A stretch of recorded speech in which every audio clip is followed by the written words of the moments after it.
return.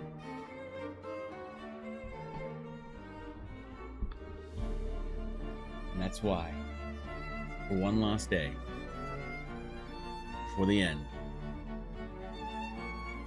we become greatness.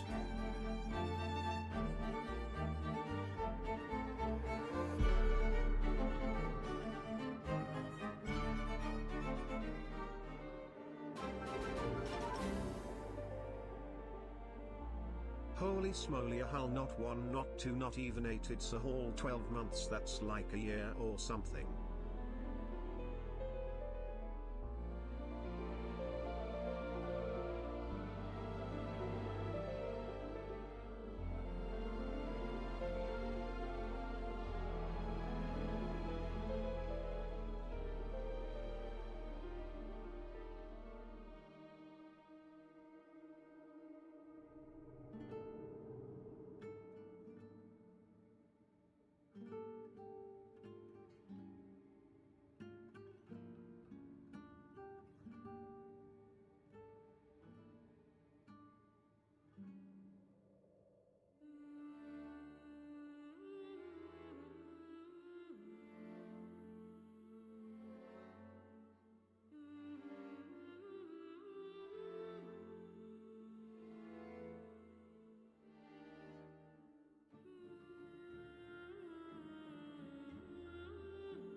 Yo, where's my dog?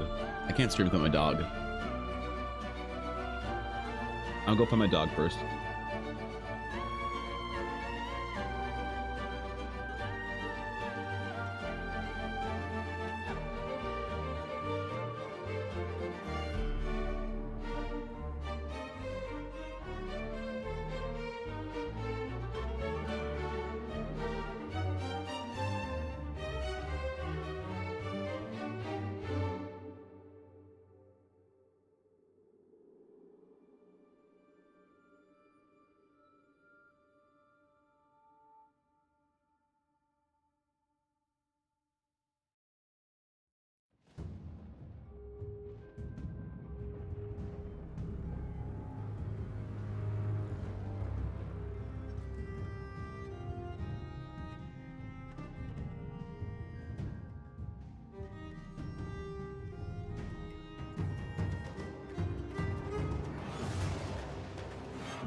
That's right. That's right. I have been wondering the same things as all of you. We've all been contemplating the same thing over the weekend, and that is, are you supposed to leave the tag on a Squishmallow? Is it like a Beanie Baby? Because I don't know, man. This is new to me. All right. We have one last stream, one last day before I'm gone. Before I depart the Grey Havens. One last time. One more adventure. Today, we're gonna do something fun. Something I've been wanting to do for a long time. Something I've decided is key and important to my development as an artist, to my enhanced streaming experience, and the Dragon's Claim as a whole. So welcome back, everybody. Welcome back to the stream. Welcome back to the VOD for a fantastic day. It is indeed the 29th of June, and it is a Thursday at 10 o'clock in the morning. And it is our last stream before I depart from you for 2 weeks, before I'll be gone. Will anyone remember me when I get back? Will anyone care that I'm gone? All right, we gotta talk about some things, man. We gotta talk. No one will care that I'm gone? Yeah, probably not. Probably not. Yeah, probably not. We're goldfish. Yeah, that's there it is. That's the way it is, man. You just listen, man. Streaming life, all right? You're here one day, you're gone the next. That's the way it is. But you know what? If it all ended tomorrow, I'd be happy. I'd still be happy. So, what's up, guys? Good to see you all. Have you lost some kilograms there? I have. Looking pocky. Thank you, DC. I appreciate that. I am down 85 pounds. Down 85 pounds since I started everything. I didn't quite hit my 10 pound goal for June. I only lost 8 pounds in June. That's okay. 10 pounds is a bit ambitious. I've lost the majority of my weight, so I think 10 pounds a month is still ambitious. I wanted to do 30 pounds by the end of the summer, but I think I have to do 30 pounds by the end of September instead of August. So we'll see, dude. But hey, listen, we got to talk about a fitness challenge. A lot of people have been putting the work in. All right, I see the effort in the fitness challenge channel on Discord, and it's inspiring me. It's inspiring me. It's inspiring everybody. Hopefully, we have some more people joining us next month with our month 2 fitness challenge. Who knows? Maybe they say fuck that, because who wants to go outside and run? You know, who wants to go outside and walk? Who wants to deadlift thousands of pounds like Dasher does? I don't know, man. But thank you, DC, for the 100 bits. I appreciate it. Thank you, Viddy, for the 100 bits. Snack. 85 is huge. Keep it up, dude. I had a Welch's fruit snack before stream because I'm on my cheat day. Fuck that shit. Thank you, dude. I appreciate it. Thank you, DC. Thank you, Viddy, for the bits. Thank you, DC, for the 1-year sub that popped up while I was in my intro. I appreciate that, dude. It's good to see you guys. How's everybody doing today, man? We got lots of stuff to do. We got to do this week to prep for 2 weeks of being gone, of no TDC activities. I will still be live here and there on PE and TDC casually. So if you aren't following those channels, you would never know, and I'd just be gone for 2 weeks completely. Maybe it's for the best, though. You know, when I come back, we are going to return with a bang. When I come back,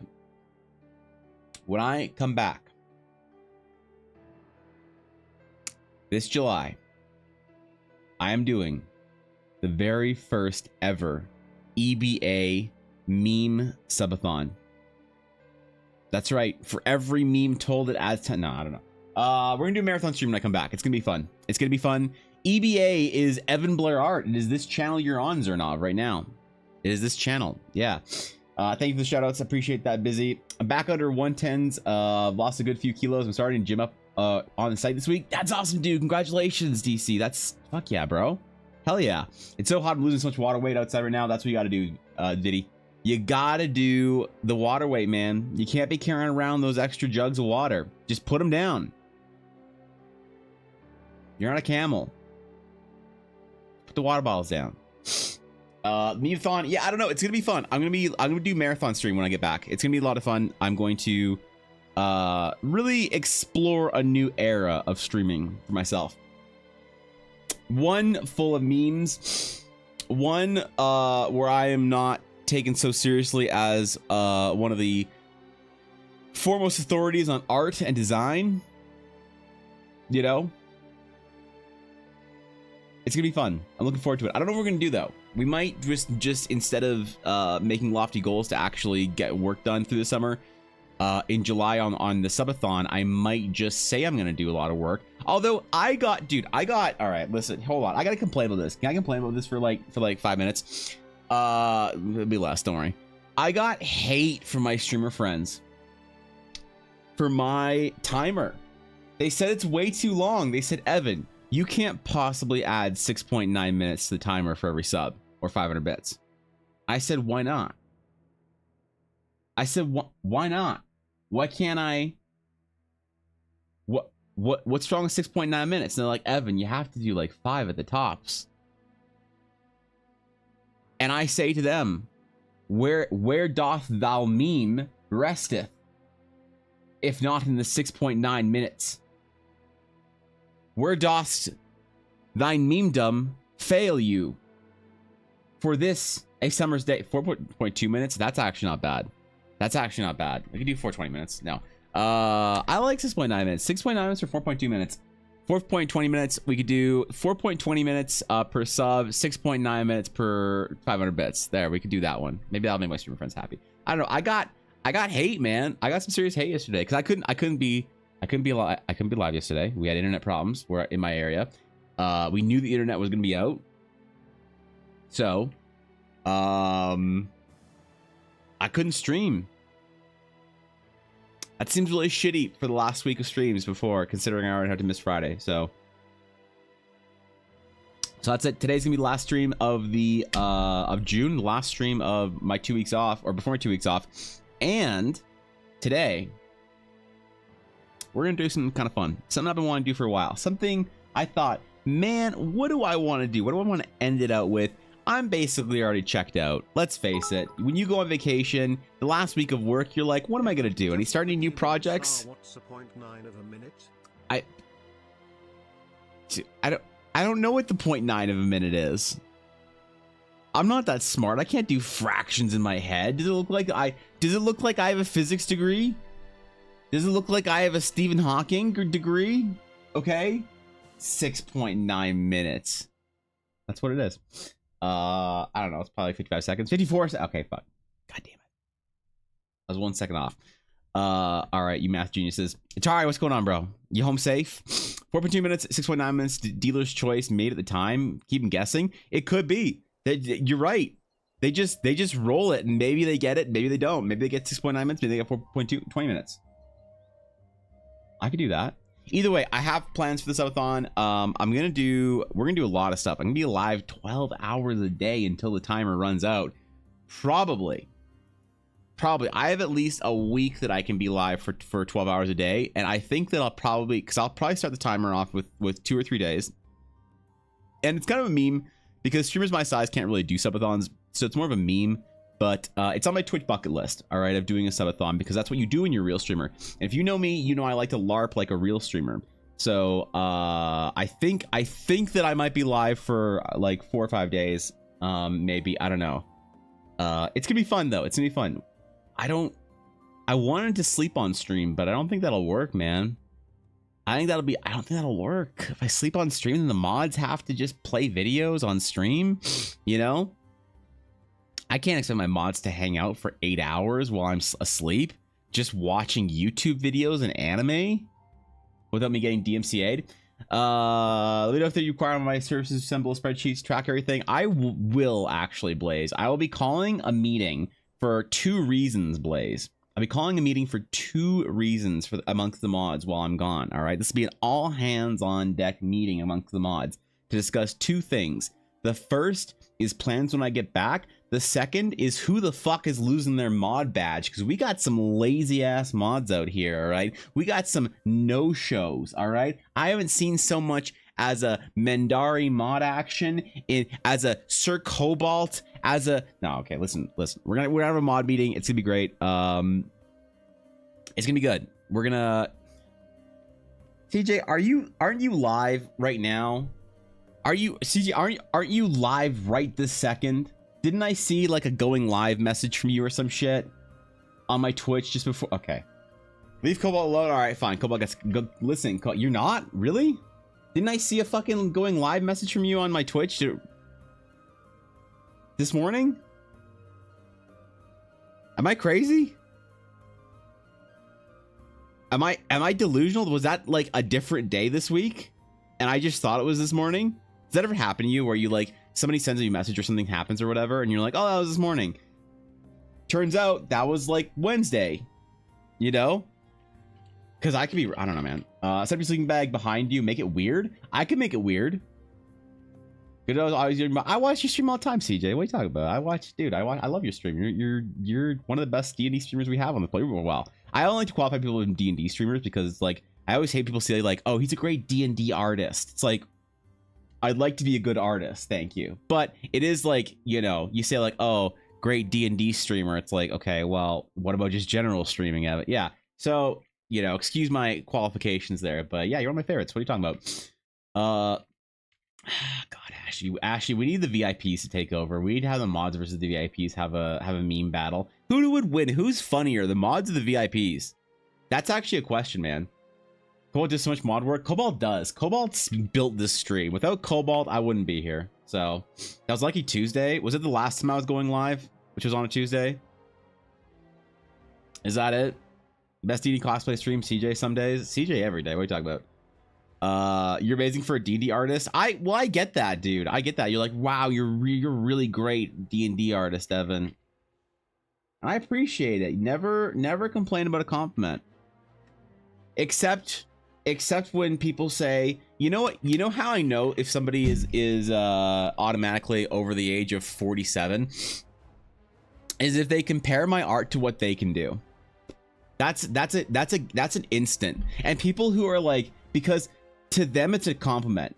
To me it's a compliment too, but it's a backhanded compliment that is kind of funny. Where I get somebody saying like occasionally, this, you know, people don't compliment me all that often because, you know, obviously, like I'm sitting here talking about D&D with a Squishmallow for a half hour. You know, there's not much there to compliment, but occasionally when I get them, I hear, man, once in a while, Evan, you're such a great artist. I couldn't do that. I can just draw stick people. That's crazy. You can draw a whole person and a whole thing. That's great, dude. I can just draw stick people. Imagine you go to your doctor or your surgeon and your surgeon just like walks in the door. All right, son, surgery went well. The appendix is out and everything's good. Nothing's infected, so just keep your dressings on. The nurse will be in here to help you out. You'll stay overnight. Just make sure you're all good. Tomorrow you go home, bed rest for 2 weeks. And, you know, we'll just follow up with your family doctor. And if you need anything, just ask the staff here. And you're like, wow, thank you so much, doctor. Thank you for removing my appendix. Oh, well, you know, it's just part of my job. Sir, I don't know how you did that. Oh, well, it's not a complicated surgery. Hey, listen, I could barely cut a grape open. Like, I don't know. You're great. Well, I did go to school for 15 years to be a surgeon. Like, I'm comparing myself with a surgeon now. Big sport of the stream. I'm part of all groups. That you are, Zernov. That you are, my friend. You're not wrong. I may or may not have been. Wait, how you stream up while I'm streaming at times? You're full of shit. I used to sketch when I was younger too. It's cool that you stuck with it though. Dude, I got that at the convention. Oh, how did you know? Who told you? God, somebody was just like, bro. I went to convention on the weekend. You know, we had our first offline Eldar EBA meetup. Didn't tell anyone about it, and still Atari showed up. So that was pretty crazy. Someone flew across the US and skamazed their work out of making it into a work expense trip. So perfect. But which actually, now that I think about it, Atari's the only person that's ever met Ella. Nobody from TDC knows anything about Ella except for Atari. That's kind of funny. So I was at the convention, right? And someone was asking about the dice and asking about whatever and asking about Elle's dice, and they were like, "Oh, so do you help the dice too?" And I was like, "Oh, well, you know, I'm an artist, and then so I do help her with like colors and stuff from time to time." They're like, "Oh, what kind of art do you make?" And I was like, well, I don't have anything here, but I can show you." And they're like, "Wow, those are some great sketches." I'm like, "Yeah." Like, I used to love to sketch and draw." And I was like, yeah, I love to draw too. They're like, "Wow, yeah, I did that when I was a lot younger." I was like, "Oh yeah, me too. I started when I was young as well." Yeah, I'm glad you stuck with it though. More people need to stick with it. Like, that's great. That's just, I think it's just great that you stuck with it. Thank you, sir. I appreciate it. Yeah, no, I did stick with it. That's just great. So what are your plans to, like, are you trying to make it a career or something?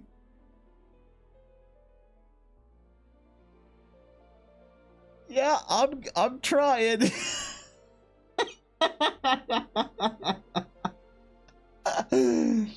Oh, Ella started laughing when he said that. She okay. Oh wait, was Ella there? No, it might have been Earl. I don't remember. Whoever was at the booth with me started laughing. Anyway, so yeah, that was fun. At least they don't say doodle. They say doodle sometimes. My old boss actually asked me if I was still doodling, because he's a game store owner. Great guy. Asked me if I was still doodling. Yeah, I'm still doodling. I get to doodle once in a while. You're living the dream all of us had at some point in time. I'm not, in fact, a commando RoboCop, so I don't know if what you're talking about. People didn't dream to be an artist, Zernov. Nobody wants this life. All right, nobody wants to just like create cat girls from thin air. Unless you're in VR chat. Anyway, okay, so today we're gonna be drawing. I had to figure out, what do I want to draw today? What do I want to do for my last day before I'm gone for an entire 2 weeks? I'm gonna draw my D&D character today. Screw you guys. Yeah, I'm gonna draw my D&D character. I'm gonna draw Endrick, and I'm gonna draw all his weapons, and he's cool because he's got magic armor, and yeah, and we gotta talk about his magic armor, and we gotta talk about his swords. Oh, see, do not steal. Is that what I should have posted in my? Is that what my stream title should be today, Ashy? OC, do not steal. Do not repost. Should I put my watermark over it, just in case someone screenshots it and tells their group that it's them? Is that it? Fuck. You got your session 0 today? Zernov, what are you playing? These characters are so nifty. I wish I had such an active imagination. Head pat. Yeah, that's. So that CJ is nifty is one of those ones that hurts. You know, nifty is one of those compliments that you get where you have this like project, and yeah, I'm thinking of a couple specific situations here. Anyway, what are you talking about? I've been dreaming about oil painting dragons on castles and mountains since I was a wee little scribbler.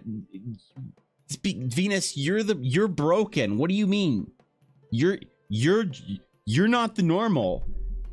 You got the wrong wiring, all right? We're supposed to want to grow up and be like, you know, astronauts and shit, all right? It's the artists that it's not normal. Nobody wants to grow up to draw dragons and stuff like that. You know, we're the messed up ones, Venus. Come on. Walking to the booth was hilarious. Evan was head down working on something. Elle looked up. I showed the Dragon's Claim notebook. Her eyes go wide and she starts tapping. Evan, that's one of yours? Oh, man. That was fun, Atari. That was fun hanging out. Also, Atari posted the very first piece of work in the official writing channel, which we just rebranded the world building and writing. We talked about this at length. All right, and I took offense to this. All right, I took offense to this. Okay. Listen, if you guys haven't read the first Realms of Eldara story from Atari, the first piece of fan fiction where everyone keeps their clothes on, mostly, go read this shit. If you want to wait, though, I will, in fact. Took offense to this. You think I can afford a fence in this economy? Maybe I can now. Thank you 100 bits, Amita. I appreciate that. How's it going, bro? Good to see you. If you haven't read this, you need to. If you don't want to read it because reading's hard and you don't want to put all this stuff in TTS, I will be reading it during the subathon. I'll be reading it in full during the subathon. Out loud, we'll have chat story time. During the subathon, look at these reviews. Critics are raving. It's okay. From Steel Meso Ram. I actually haven't read all of it. That's not true. Okay.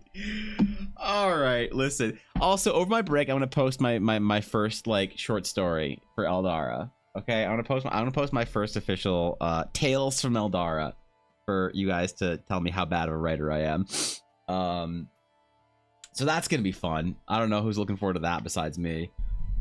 Man, we got to talk about a lot today. We got many plans we got to make for when I come back. So yeah, if you come to the magical world of the Balkans, you can buy an entire house. The Balkans. What are the Balkan states? All right, which ones are we talking about here? All right, what's considered a Balkan? Is this like all the non-Slavic east? Oh no, these are still okay. Well, Croatia has too much war. Bosnia has too much war. Montenegro has too much war. Albania has too much war. Macedonia is cool. Kosovo has too much war. Serbia has too much war. Bulgaria has dragons.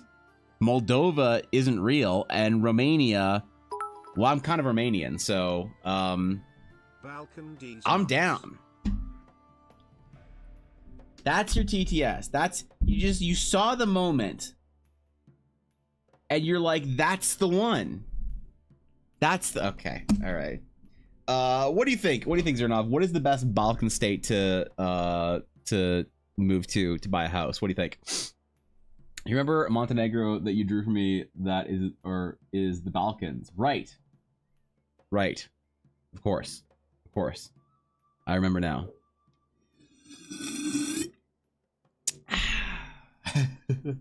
I am actually kind of Romanian. I'm not technically Romanian. I'm technically Ukrainian, but depending on where the borders were, my family was either Romanian or Ukrainian. We speak Ukrainian, but for a while we were Romanian. Because that's what happens, man, when in the last 300 years, man, the borders just move all the time. Like, I swear, y'all in Europe, y'all got to figure your borders out. Canada and the US, we said this is the line. There it is. There's an electric fence. Don't go across. If I had to choose, I'd say Southwest Serbia or East Serbia or West Romania. If I go to Romania, I could be like top G. Because if Andrew Tate can move to Romania, I can move to Romania. And I could also become top G. I could be top E.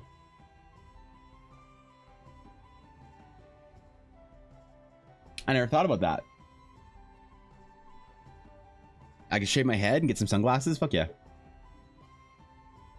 I mean, like everything but Estonian, because the real Estonian would be incredibly rare. What is it, like a shiny Pokemon? Is that like what a real Estonian is? Venus, do you own an Adidas tracksuit? Are you a proper Slav? Do you own an Adidas tracksuit?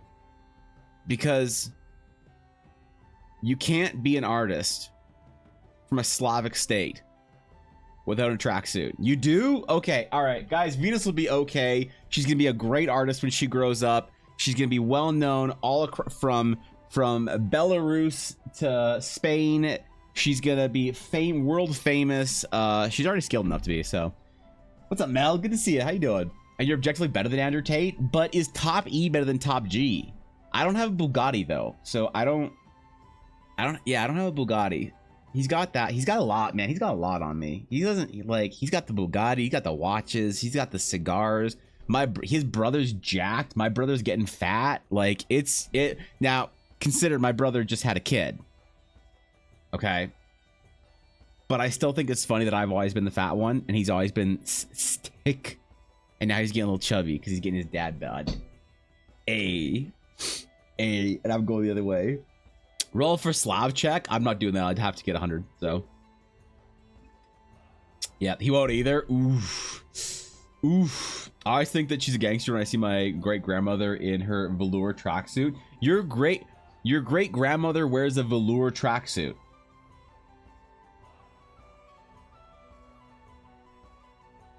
All right, that is pretty gangster, I will say. I have Adidas sweats and Adidas shirt, and I have separate tracksuit, dark blue with neon green details. If only you had a bucket hat to go with it and tiny sunglasses, you would just be perfect. Slav check. So listen, us Slavs, we gotta maintain a certain standard. All right, we gotta maintain a certain standard. You gotta be able to do the Slav squat. I'm wearing my Adidas shorts right now because they're the only ones that I have left that are small enough to fit on me, because I've grown out of too small for like half my clothing, and I don't know what to do about it because I don't want to buy. You have a bucket hat. You have a bucket hat. Okay. All right, fine. Venus has achieved full Slavdom. You can now swear in Russian if you want. Anyway, so today we're going to work on Endrick. We're going to work on a couple things. We're going to plan the subathon. But I guess that we should start with that first. How much AC does the bucket hat provide? It's not AC, it's a protective barrier against responsibility. Like all good Slavic teenagers. We got to figure out what we're gonna do for the subathon. We got to figure out some events. What do other streamers do for subathons that we got to steal from them? That we got to schmaz? Because I think the last two friends that I had that did subathons were Ashy and Fishy. The problem is they're VTubers, and so I'm not a hot anime girl. So I don't know what to do for the subathon, man. Like all the ideas that I would schmaz, I can't schmaz them because you're not a hot anime girl yet. We could change that for the subathon. How's your spice tolerance? So my spice tolerance is incredibly high. Normally, I'm the kind of guy that enjoys the spot. Dude, I will never turn down a spice. I will go to the Korean restaurant. I will get the sundubu jjigae or the kimchi jjigae, and I will say yes. And I'll order it in Korean so they don't water it down for the fat white dude. All right. However, one of the things that I have been motivated to do in my weight loss journey, one of the things that have motivated me for weight loss has been the fact that my stomach has been fucked up.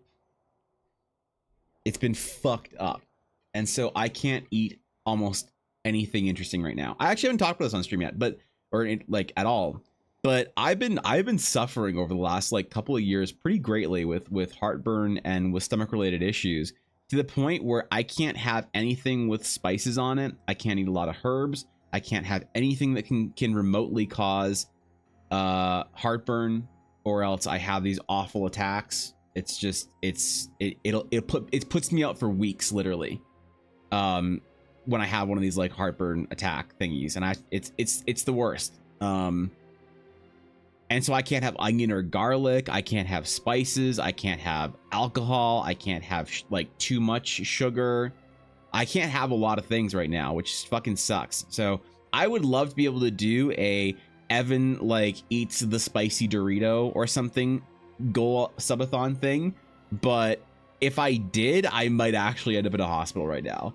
So it's been awful to try and find food that's like, you know, that I can actually go out and eat, because like I can't eat at restaurants because every restaurant puts like onion or garlic or something, you know, as flavoring, and if I have those, it just sets off a terrible attack for me. And it's like dumb fat guy problems, but so I don't like, it's embarrassing, and that's why I don't really talk about it that often. But that is one of the motivating things that motivated me for weight loss last year, is that my doctor said I actually do have a hernia in my stomach because I'm too fat he said when you're too fat, sometimes your stomach stops working properly and your diaphragm gets a hernia. So that's one of the reasons why I have to lose all my weight. So that was the main motivating factor last summer, and it still is this summer. It's not better yet, but that's why I eat ground turkey with like salt and pepper on it. That's what I swear to God, I eat ground for most movies. For most meals, I eat ground turkey. And even like Elle and I watched a movie last night, and I was like, ooh, should I get some popcorn? Ooh, is that dangerous? Teehee is coconut oil and salt gonna set me off? I don't know. So yeah, I'm fucked when it comes to food. I'm so boring. So I can't do any cool food challenges, unfortunately, Viddy, or else I would be down to suffer. In 2023, we can all be hot anime girls. It's true. The hat of wait, I like is discolored from shit. Oubliette. That's a solid bliette, Venus. The only way to order sundubujigae, yeah, is in Korean. 1,000 subs, you draw fan art of Evangeline. I don't think that I could hit 1,000 subs. Actually, reasonably, I think that I need to make my subathon timer high enough that I can maybe be memed on for like 100 up to 100 subs. That would, so if I'm gonna have like a stretch goal, end goal, it needs to be 100, not 1,000. Because I don't think 1,500 deify Evangeline. All right, if we hit 1,000 subs, I will deify Evangeline. If I hit 1,000 subs, I will deify Evangeline, and I will draw art of her as a deity. If we hit 1,500 subs, I'll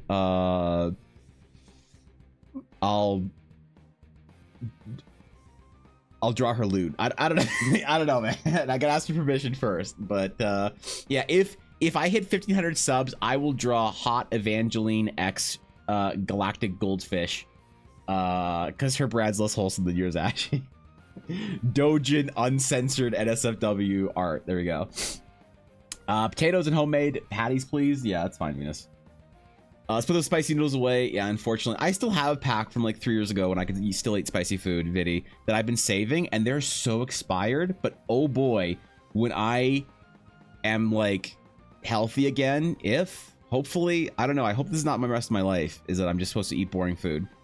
Or yeah, I hope I'm saving those noodles for when I hit my goals. So to my Adidas, wait, hat in general, if we're also face reveal, if you want to see what Adidas hat. Are we talking about a bucket hat?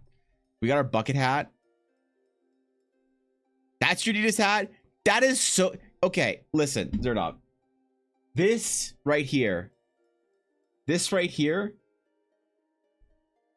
is a proper Slav. That dude, slightly fucked up brim, kind of dirty. This is where's our Peepo Slav? Where's our there? That's a Peepo Slav. All right, that's what I'm talking about. All right, that's the good shit. Excellent. Thank you, Zerdog. That made my day better.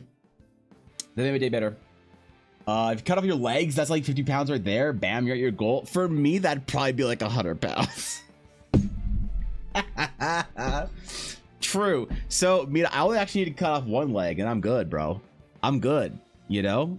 I have a friend with one leg. He gets around. I like spicy pizza because lava tasty. I would kill for pizza. I haven't had pizza in, like, the last time I had pizza was in, like, October, November, and it fucked me up for 3 weeks.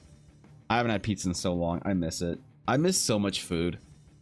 I'm so boring now, bro. On a completely unrelated note, where's the nearest loan provider? Okay, chill. 1,500 subs, 1,000 subs, I deify Evangeline. 1,500 subs, I draw uncensored NSFW lewd Evangeline X fishy art. There, done. Easy clap.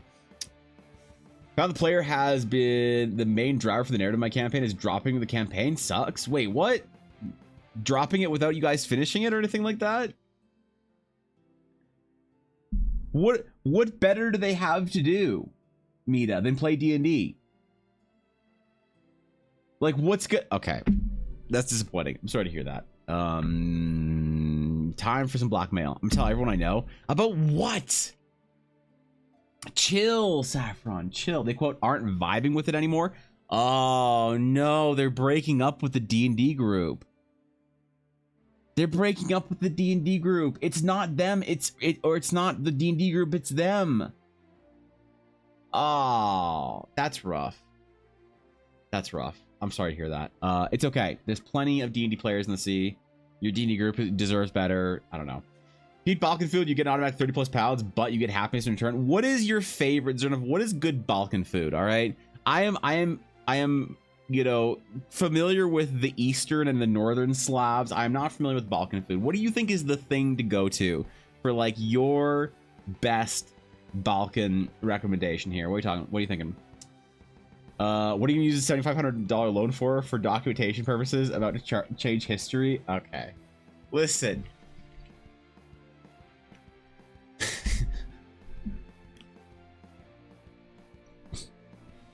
Listen.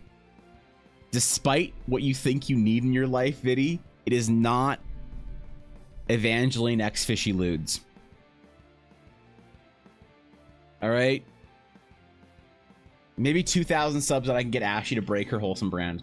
Anyway. We had to break up with the player because he was making regular RP super uncomfortable. What was they doing, Saffron, to make RP super uncomfortable?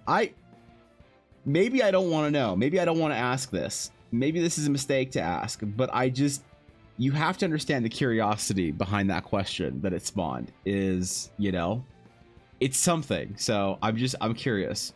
I'm matured now. I want to play pretend with a more refined group. Exactly.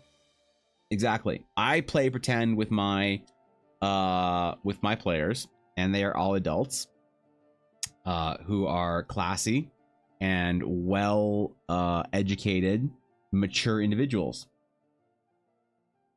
Okay. And we enjoy our Imagination Dragon game far more than I did when I was playing with the man children friends I have that just wanted to go out and find the cat girl. Fuck. That was such a better game, wasn't it? I'm in denial. Lurk. All right, Venus. Thank you, Lurk. Kevapi? I don't know how to pronounce that. And Burek? Leave images in general? What is this? Oh, that looks good, dude. Wait, are those just like sausage patties or some variety? What the fuck? What the fuck? Those look so good. Dude, I haven't had it. Dude, I want a donut. Fuck this shit. Ella, give me a donut. Ella, if you're watching, bring me a donut. He's being inappropriate to be extremely vague. Also, 2 days after me joining the group and meeting everyone, he asked me to be a third.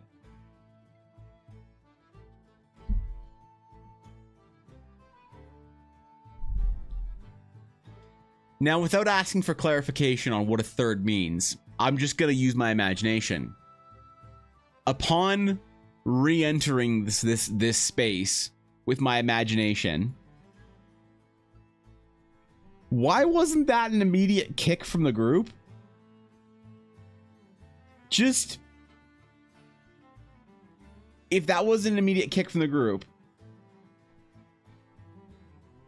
what the fuck do you have to do to get kicked out of your group?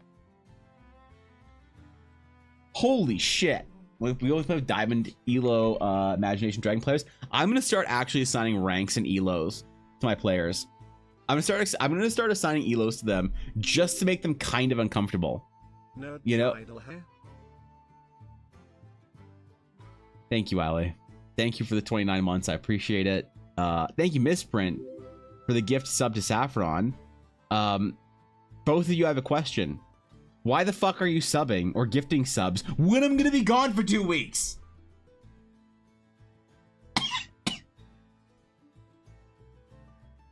This is not okay.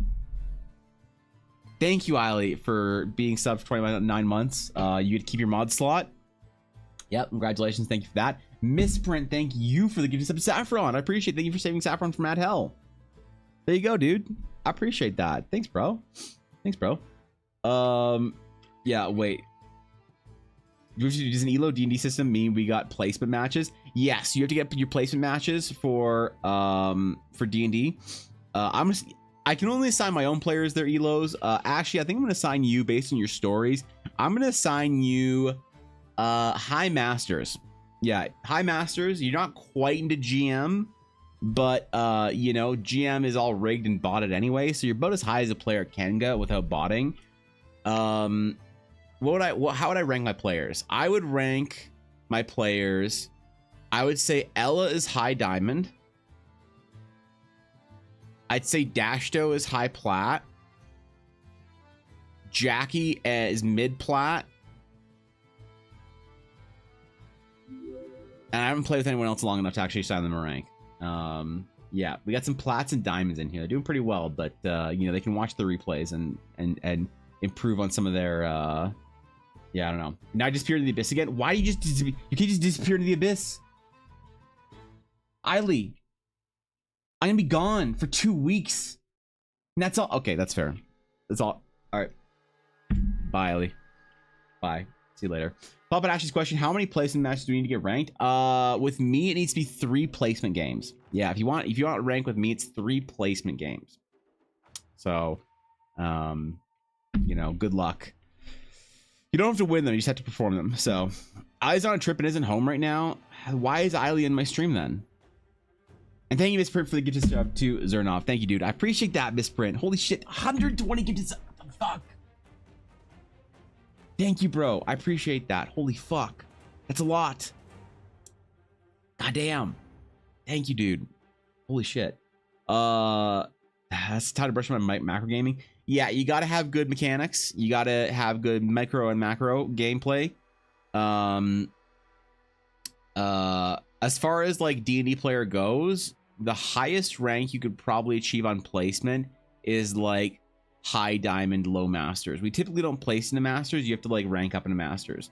So good luck, I guess. You gotta play more D&D with me. Conveniently, D&D with me is also $100 an hour. So dude, I got actually unironically, I got a request to do a D&D game, like a paid D&D game recently, and I was a little shocked by how little DMs get paid who do paid DMing. Has anyone had any experience with this? What is the average price of a DM per hour? Because based on all the work I had to do outside of a game and only getting paid for time in game, I was a little bit offended. I was a little bit mad, to be honest. I was not. I was polite, but I was not happy. She did an immediate kick, but he asked in a super low-key way, trying to be smooth about it. When I said, "Look, man, I just want to play TTRPGs," he gave immediately. Okay, that's still weird, Saffron. That's Saffron. I'm sorry. That's still fucking weird. Why were you there for so long? What the fuck? She needed a breath of fresh air before returning to the abyss or something. Yeah, okay, that's fair. Never keep me from showing up to assert my dominance. What dominance, Eiley? You're like 3'4". You're like the sad doge from the buff doge sad doge meme. All right, you just complain about something and then you disappear for another 6 months to work on a VTuber model or some shit. I kicked him because he was inviting another 20-something woman into the group, and I didn't want the same thing to happen to her. That's probably Bird the best. Good Mac play, good Mac play, good RPing. Yep, good backstory. Writing because you leave hooks for the DM to tie into. Exactly. Snacks for everyone can get you ranked up immediately. Every D&D game should be paid. It should be just paid in chips and pizza. True. My players haven't paid me in pizza so much as a crumb of a crust. Well, I can't eat pizza, but you know, right? How much do they offer you if you want to disclose that? They were offering me $15 an hour for time spent playing.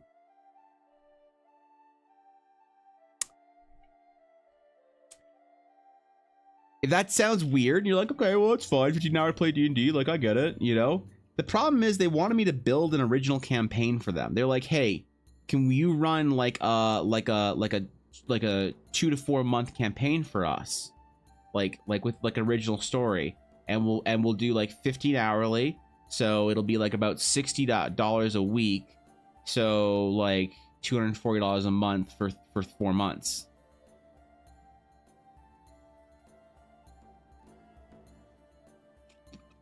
What? Like just the art alone. Is this normal? Are people out there charging like building campaigns for people for $15 an hour or some shit? We need new Evangeludes. Eiley, if I hit 1,000 subs, I'm doing a uncensored Evangeline X Fishy lewd art, and Fishy doesn't know yet. She'd say yes. You doubt I'd do any job for 15 an hour? That's fair. In this economy, but good news, I'm now comfortable with the group to start DMing for the first time. Dude, that's awesome, Saffron. Yo, if you need any help, all right? If you need any help, we got you. We're gonna figure out a story for you. For an original campaign, yeah. Not 15 an hour, but like 150 an hour with all the work you put into it. Yeah, for an original campaign, for like story writing, and like this also included art and tokens. The only time I've ever done something like this for somebody was the only time I've ever done this for somebody, like a D&D game, was back when I first started streaming, a couple months in. Somebody asked me if I would do a one-shot for their group and do art for the characters and everything. And this is when I was charging about $100 for a character sketch, okay? It was 4 pieces of character art, plus maybe another 10 pieces of quick concept sketches, map building, and around 10 original tokens, plus the story, plus item cards, plus items and whatever. All in, it was about $1,000. That's when I first started streaming. So I don't know. Is that like? Feels like there's a discrepancy here. People who want to have paid D&D, 15 hour per player, 4 hour session plus 2 hours prep time a week. I mean, maybe for like Descend to Avernus, not for original campaign. No, Viddy. Not 15 an hour per player. 15 an hour for the DM. Because the dude suggested that of the 4 players, they could each contribute 1 hour's worth of like pay. So they do four games. Or 4 players, 4 hours, and they each pay $15 basically. So it's 15 an hour for the entire group, not per player, which seems weird. I've got this shit on reading fantasy books since the beginning of time. All right, you know what's up, Saffron. I believe in you. Overtime. Where have they been finding pro DMs that accept that? In what world? I wanna go there. I don't know, man. Look, I'm just wondering. I'm asking questions because I don't know what the normal like rate is here or anything like that.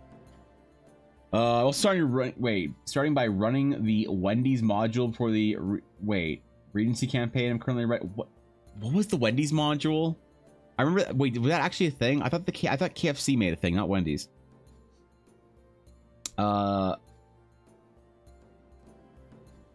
People just need to find a creative friend to take advantage of that'll solve DM problems. Exactly. Yeah, my current players pay me in music. All right. Dashto plays me. He pays me in music for Eldara. Ella pays me in dice.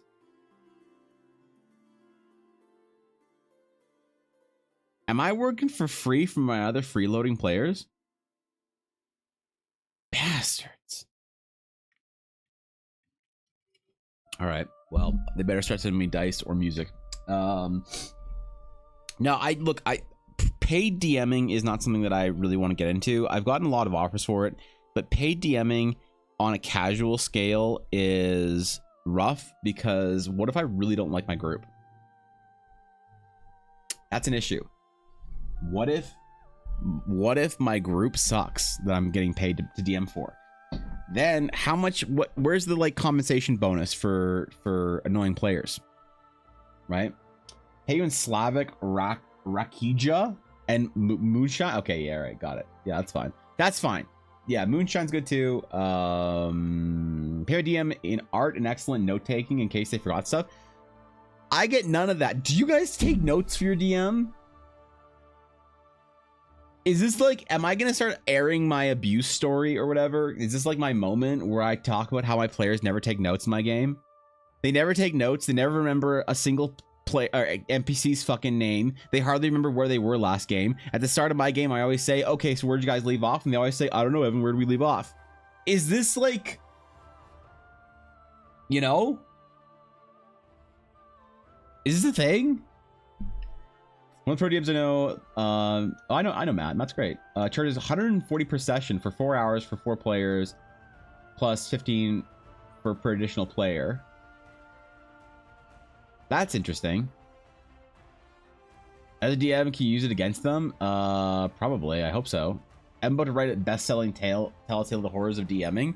Yeah, wait, am I? Y'all have like note-taking players out here, and I'm just like. I'm just sitting here trying to get my players to remember the name of an NPC. Do my players actually not want to be here? Is this my trauma story? My players don't actually fucking want to be there. That's why they don't take notes. Is that what that means? Oh no. Is it okay? Is it normal for your players to be like on Discord doing house cleaning and shit while you're playing D&D and playing games? Or is that just my... Oh no, it's not. Wait, you guys have players that like they sit down and D&D is their primary focus? Wait, really? Fuck. Okay. All right, guys, I gotta get some more D&D players in my group. I'm putting out, that's it. I'm putting out open audition invitation for my D&D game. Yeah, auditions open. We got 3 roles. We need to audition for the role of the group Gandalf, the person that knows a lot about Eldara lore, and will always like. I need somebody who's always asking questions, who always says like, I want to know everything about this place that we go to ahead of time so I can be the group Gandalf. I need one of those. What else do I need? I need a group flirt, because I don't have a group flirt that will hit on every NPC with me. Like nope, they go into the bar and I'm like, oh yeah, the beautiful waitress brings over 5 ales for you all and sets them down the table. And I need someone to be like, I don't know, I'll roll a flirt check or whatever. I don't have the group flirt. I don't have the group Gandalf. And what else do we need? We have... And we need the group dwarf. We don't have a dwarf in our group either. Like a traditional Lord of the Ringsian Gimli. I don't mean like, oh, I'm a dwarf, but I'm like, a PhD in like astrophysics. No, I mean like axe and ale dwarf. That's what I need in my D&D group. So I will be holding auditions for those 3 roles. Need someone to move the story along? I do need someone to move the story along. Holy fuck. Actually, okay, so we can't play for a couple weeks because my one of our players is off in France. Piece of shit. And after that, I want to build a D&D group a little bit. I think I want to do I think I do better in groups of 6 to 8 players than like 3 to 4. 2 players is great. I can do 2 players all day. 2 players is so easy for me. 3 to 4 is difficult. 5 to 8 is the sweet spot, I think. You know? Now you're not holding those beer mugs. Do you want to hold my hand or roll flirt? Ashy, when can you start? When can you start, Ashy? I'm playing with my brothers. I switch between the phone and my PC as I do stuff. Other than that, I'm dedicated to the time D&D. You switch between your phone and your PC as you're doing stuff? Oh, instant out.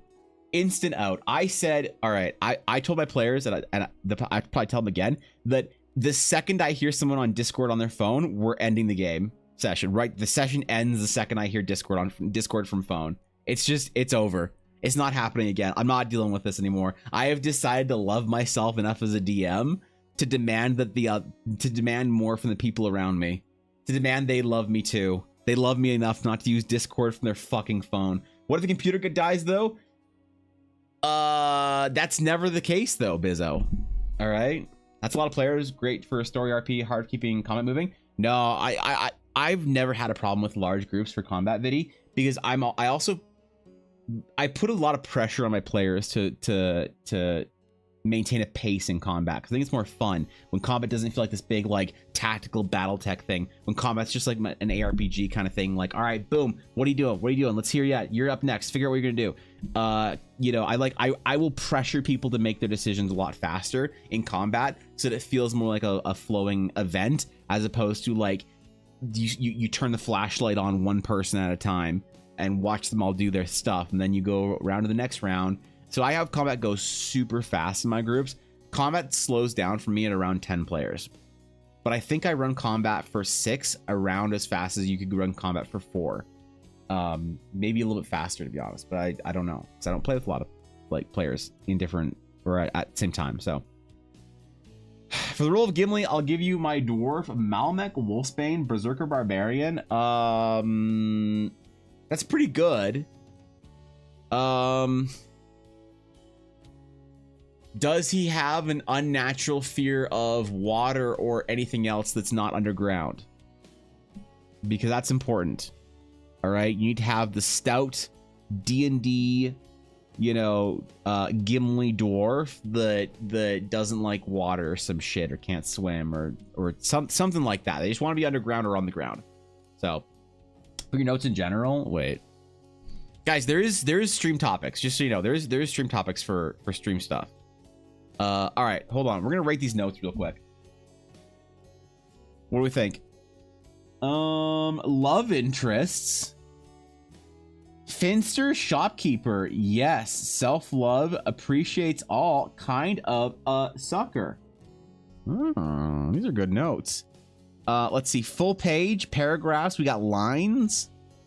We got doodles. Doodles are good. Yeah, that says stalactite. Okay, good. We got squigglies, we got check marks and stars. I was gonna say we need more doodles in here, but you figured it out. I'm gonna give these notes top score 10 out of 10. I'm gonna give it People Slav. That's how good these are. All right, good job. Excellent. You can be the note taker. Looking forward to your style of combat when we played. We never got to that point. Yeah. Some people don't like my style of combat because, okay, here's the kind of person that doesn't like my style of combat. You are not going to enjoy playing with me if you don't know what your character does. I will, like, because everyone should know what their character does. I will give people 6 weeks to figure out their character. Okay? After that, I don't want you to ask me what a spell that you have does. I want you to tell me that you're going to use a spell, and I'm going to trust you that you know what it does. You tell me, I'm going to use Curse of Death's Stinky Finger.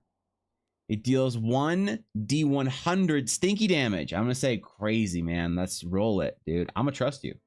Okay? But if you don't know what the fuck your character does, then we are not going to get along in D&D because I'm going to push you along in combat. So I might run a larger group, 6 to 8, if they experienced and they know the mechanics. Beginner groups, 4 max. Nothing on the beginner player. Is just more time to explain things, keep things flowing.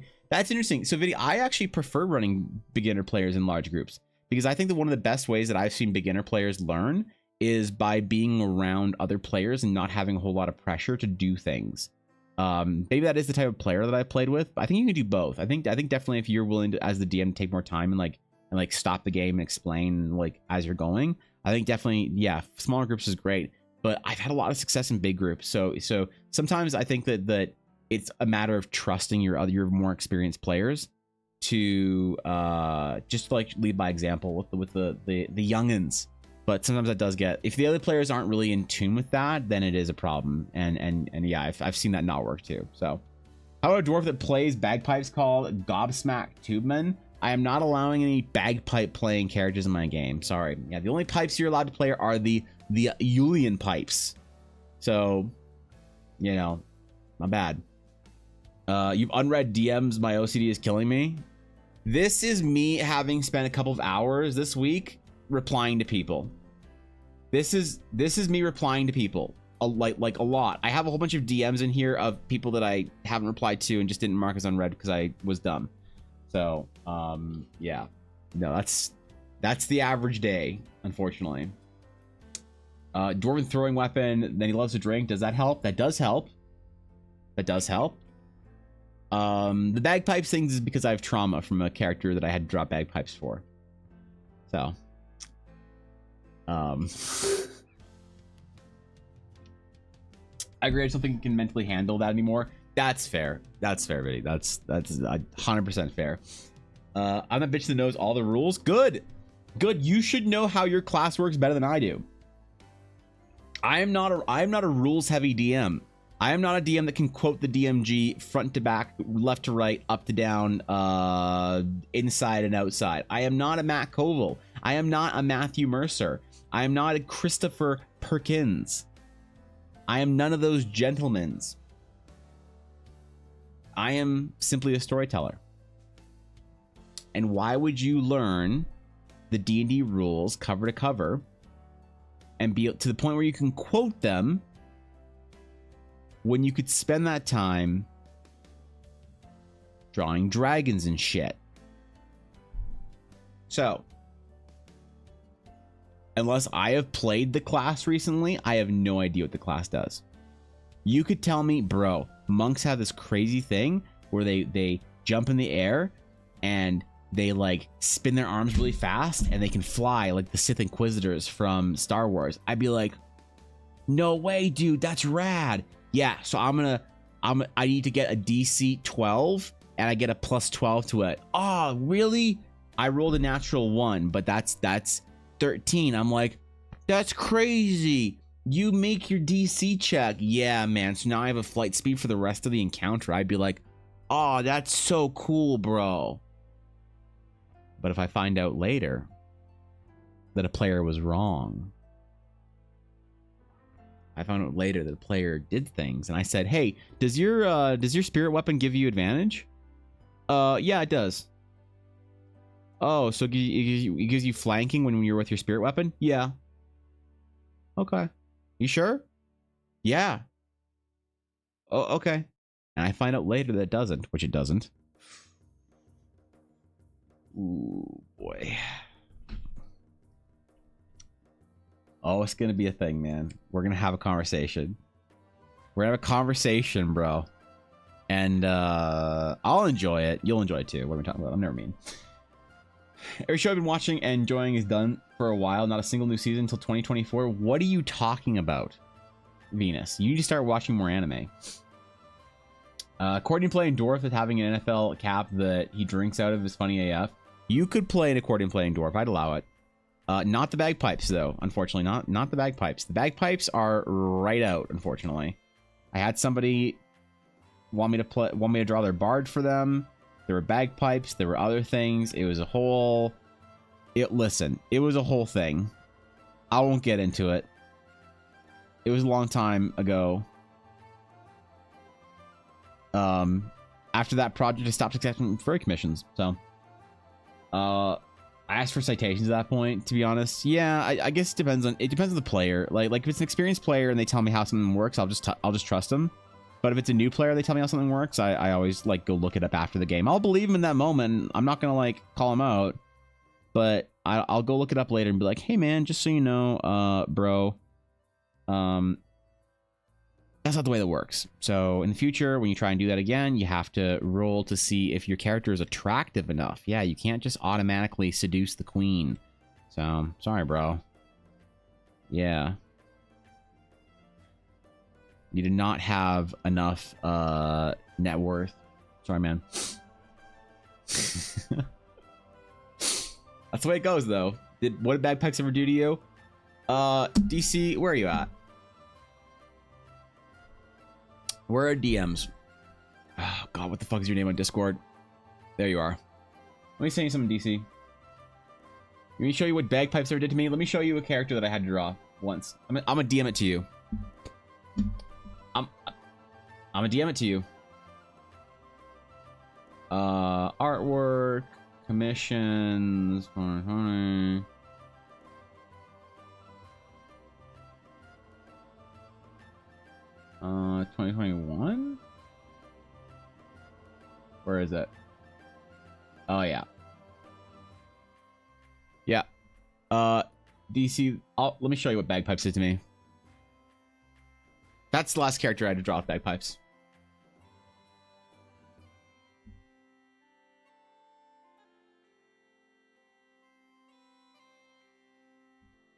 Yep, there you go.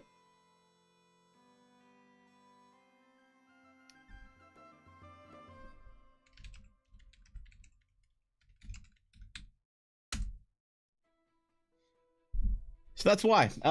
Okay, anyway. Hey, ooh, let's move on stream today. What about penny whistle that is connected to an air bladder with some float sticking out of it? That's okay. As long as it has no tartans on it, then we're good. So yeah. I see very well. I retract my request for pipes. Yeah, thank you. Thank you for your understanding. At least now you understand my trauma. So that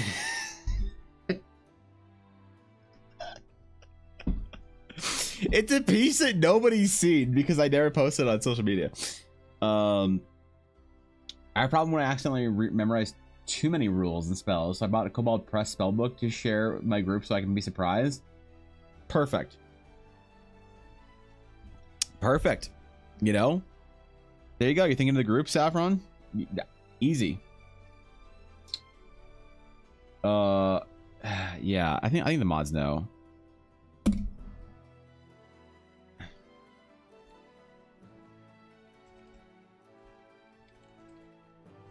One second.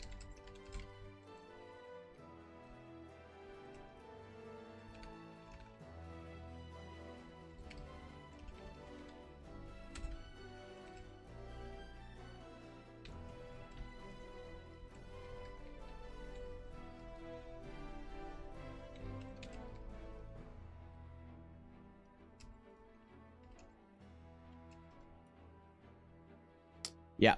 Okay. So, mods getting the deets. The mods already know, man. The mods already know about all the embarrassing stuff I've done. All my projects, all my traumas.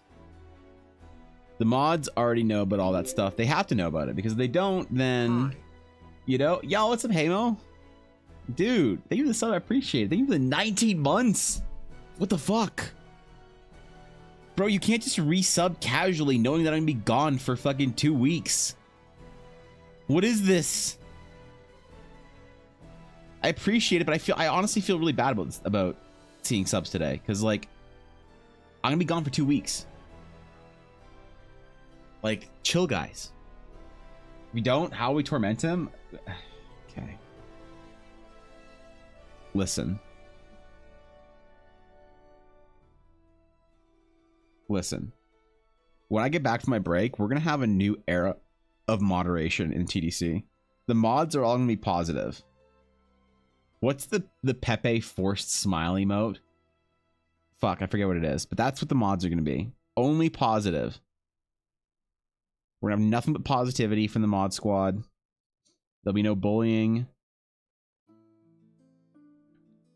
There'll be no lewd Evangeline art. There'll be look. It's just gonna be positivity from them. Absolutely. See, yeah, that one. No, it's not. Yep. It's like that one, but he's like, you know, forcing like a big smile or whatever. Feel good since we like you that much. We're willing to sub now. Well, listen, I just feel bad about it. I feel bad about it because I'm gonna be gone for 2 weeks. 2 entire weeks of no EBA streams. Nothing. I'll be gone. Missing. What if I don't come back? What if like Bai Long and Venus are waiting in my offline chat on the 14th for me to come back and I just never go live? They're like, I'm gonna check Discord. The Discord is deleted. What if I, like, John Wick style, need to, like, get back into the business? You know? Positivity like cat girls. Why did I read that out loud? What? Why did I read that out loud? Why did my brain just... I'm so bad at this as a streamer about like pre-reading things and deciding whether it's worth it to read out loud or not. I'm really bad at it. Hold up. We need our TDC emblem. For a hype train. Yes. It does not call for hype train. I think there was a hype train earlier. Okay, there's no. Stop it. Halo thinks 100 bits, but chill, dude. Chill. Where's the dragon claim? The space. The dragon's clame crest. All right. Ooh. Wait, that's the old one. Wait, is that the old one? Hold up.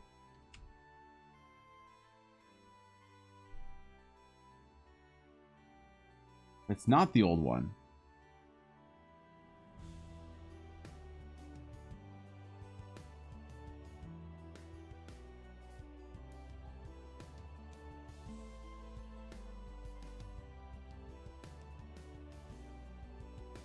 All right, we're gonna trace it out. His guild badge, a very important piece of Endrick's outfit.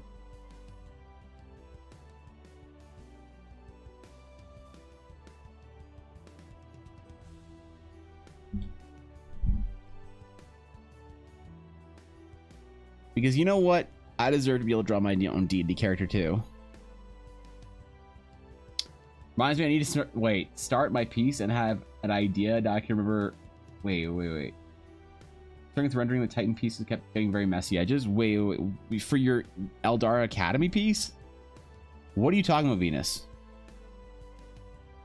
The Academy pieces will be reviewed. I still want everyone to try and finish them by July. But if you want to lie and say you did, but don't, you have until I get back from my trip, vacation, workation. Sorry.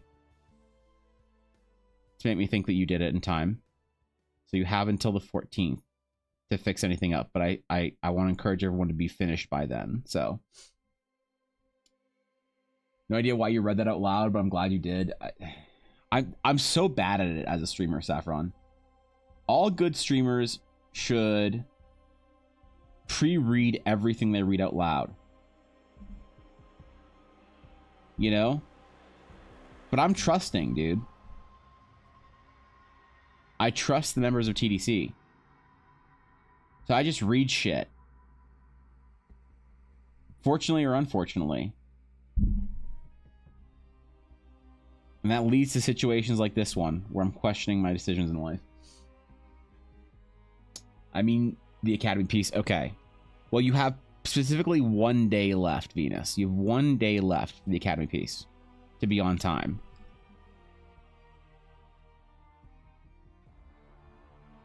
I will make a post in the Academy around when it's supposed to be over in the first couple of days of July. I'll also make a big post in the fitness challenge, a lore update for leg 2 and a badge, you know, artwork and stuff update. I want to do it on stream, but it's just not going to work out because I'm going to be away. So I hope everyone who's invested in that isn't mad. Invested is a loose term, though.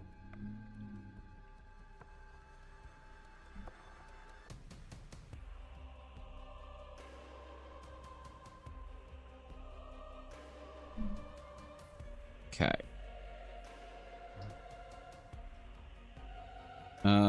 Excellent. Now I can start actually drawing the guild logo, because we have a guild logo. It's funny how that works.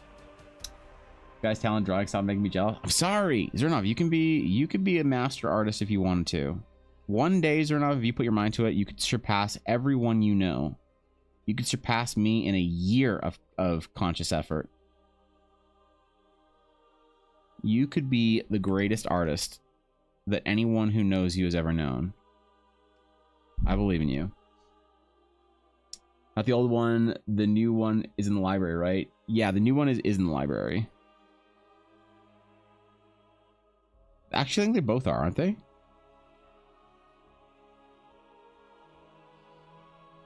I made all the tiny prints of the TDC banner for the mods. I'm going to be sending out soon. That's like project 1 for me when I get off this weekend, is to get the mods appreciation month stuff sent out. I have a ton of little sketch cards to do. And I just hit sketch card 500. What a milestone, man. Mama's too good at art. I'm always number 2 and now number 3 since I started watching you. Nah, dude, you can do it. If you want to be an artist or not, you definitely could. It's about dedicated time and practice, understanding how your brain learns, and then execution of your strategy. Talent with art is not as big of a factor as people think. I don't personally think I have actually much talent. I was always very, very bad at drawing, and I had to like try really hard to not be as bad. And I'm still not great, but I'm better than I was because I put the hard work in. And you too can achieve mediocrity. I mean, shit, no, be good. Fuck. Excellent. Excellent. Okay, cool. The question is, does Endrick have too many weapons? I'm unsure about this answer. Part of me feels like yes, because it's impractical. Because what does he have? He has 1 dagger, 2 dagger. He's got an axe, a sword, a long sword, 2 short swords, a spear, a shield, a bow, and a quiver. Kind of feels like a lot, doesn't it? 3 more weapons? Fuck. Where do we put them, though? Where do we put 3 more weapons, Blaze?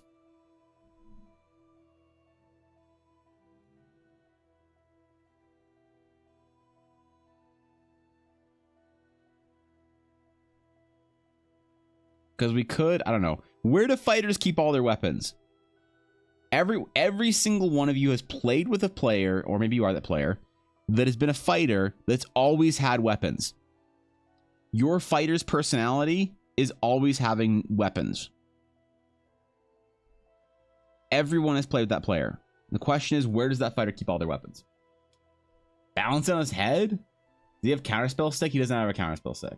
The emblem Spring still hasn't even made my order from a month ago. So Teespring still, I don't even have my order, Zibsy. I ordered mine 3 weeks before. And it's just not like, I think they might be having some problems with like some of their distributors or manufacturers or whatever, because Ella got her hoodie. I don't have my hoodie or my shirt.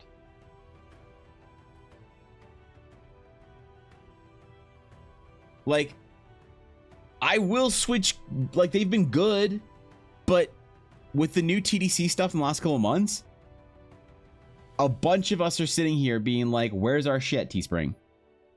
And I don't want to do the Project Evangeline release via Teespring if this is the kind of fuckery that we're going to expect. So oh, that makes me mad. Oh, God. Okay. I'm sorry. I'm sorry, Zibsy. Some serious encumbrance? Yeah, true, but that's what our strength of 34 is for, Atari. Never have enough. I did that as a paladin, just constantly collecting weapons. I want to give him like some weird, like, exotic, like a Kopesh, like a Kopesh rapier or something. Would that work? That'd be like, what would that look like?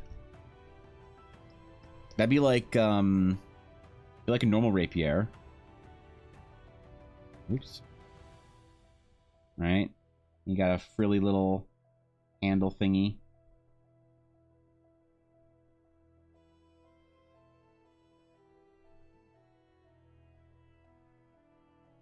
There you go. But it'd be a Khopesh. So it would have this weird dip in it. Right? Like, you need some weird weapons like that. Like, I need a weird, cool D&D weapon that feels like it would make sense on Endrick Avalon. Fighter extraordinaire. From the day of 18 O's, remember? Yeah. Okay, sorry. Did I say 34? I meant 17. That's the translation to old school D&D. So, point of the not enough chop of fighting a fighter is ditching unnecessary weight like rations, bedrolls, clothing, and limbs to make room for weapons. So, that's a good point. What other things can he ditch? Like, maybe he just doesn't sleep. He doesn't have a bedroll. Endrick needs a squire. What the fuck? Who wants to make Endrick squire? Eiley, do you want your mod character to just be Endrick squire? Just fuck all the ideas you had about your previous character and just be a squire? Be excellent for roasting marshmallows on TBH. All right, never mind. Ever thought of the Ottoman sabers? Ottoman sabers are cool. A sickle? You've heard of the claymore? You've heard of the Khopesh? You're choosing the claypesh? That's... Come on, man. She has to be a gremlin shit? No, she has to be noble. And excuse me, you think Endrick would take a gremlin as a squire? If you're going to be Endrick's squire, you have to play a big, fat, burly male orc. All right? Because if Endrick is going to have a squire, Endrick's squire is going to have catty vibes.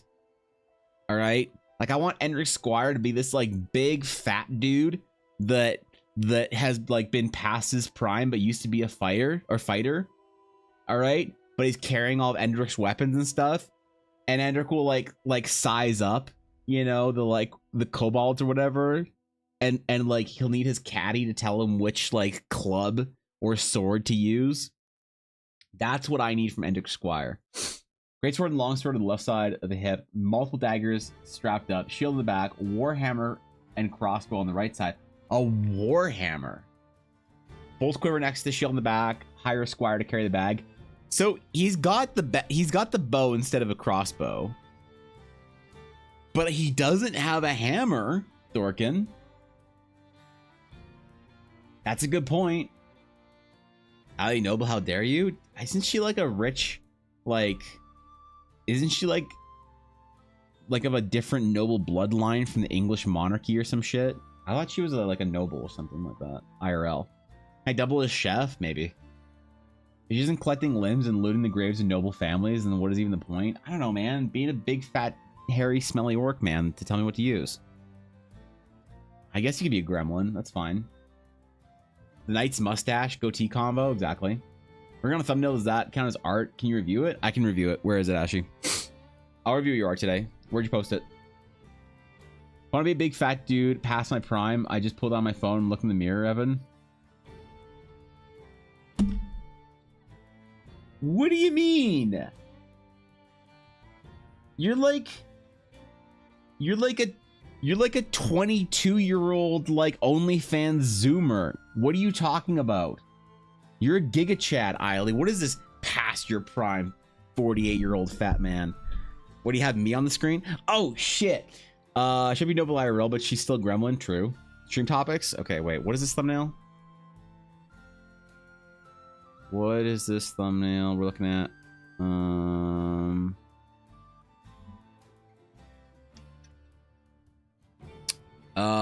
Let's see. Do I pass the Slav check?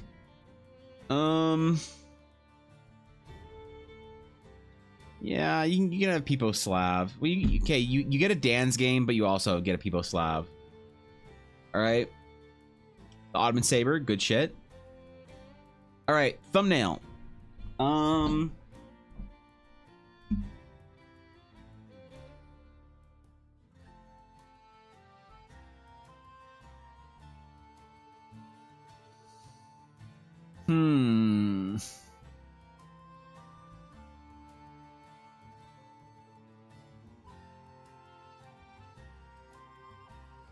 So the one addition I would make, I'm just gonna do a little paint over. I don't usually do paint overs for you guys because it's a lot of work for me, and I don't, you know. But as an artist, I think I can do a paint over once in a while for you guys. I can help you. Like this is you got everything you need in there except you're missing one. This might just be your you know. So okay, so what we need is we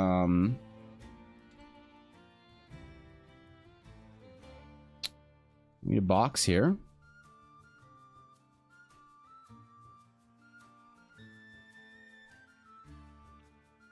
In the box we need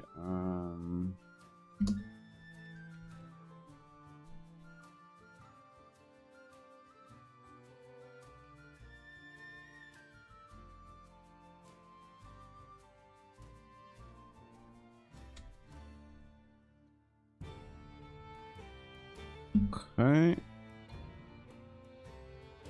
This is my recommendation, Ashy.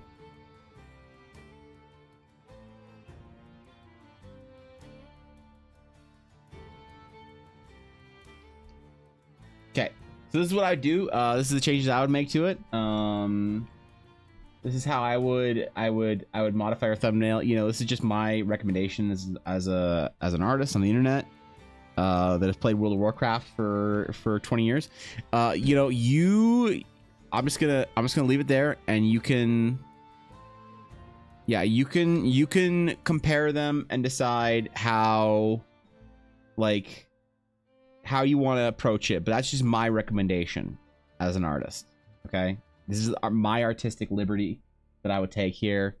My creative choices. You made your own, and that's great. I would I would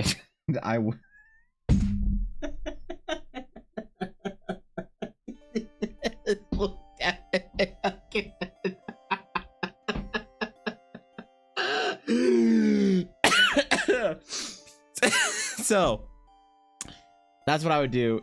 You can make your choices, but I think you have to use good composition, good use of foreground, background, a good rendering. Other than that, I would just add in one little addition here. But I think that you've got basically everything that you've added in here. Every element is done perfectly and flawlessly. The one thing is the missing element. So you can choose to take that, you know, feedback however you want.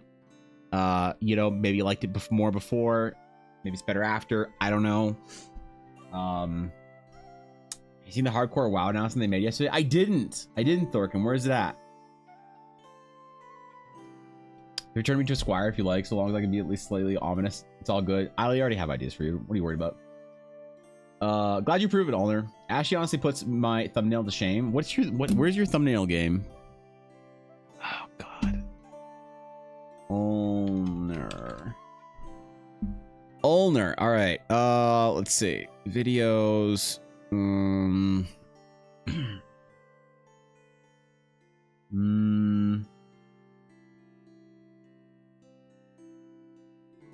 Yeah, this thumbnail could use a censored bar, Ulner. I'm sorry to say. This thumbnail could definitely use a censored bar. Yeah, I mean, this one says MILF, which is like pretty good. I think that's pretty top notch. So yeah, I don't know, dude. I think you're doing fine, Ulner. What are you worried about? It's on Twitter? Okay, hold up. Where is this shit? Where is this? Hardcore Realms are coming to WoW Classic. Here's everything you need to know. Arrow finger pointing down. Death on Hardcore Realms is permanent. PvP battles are opt-in.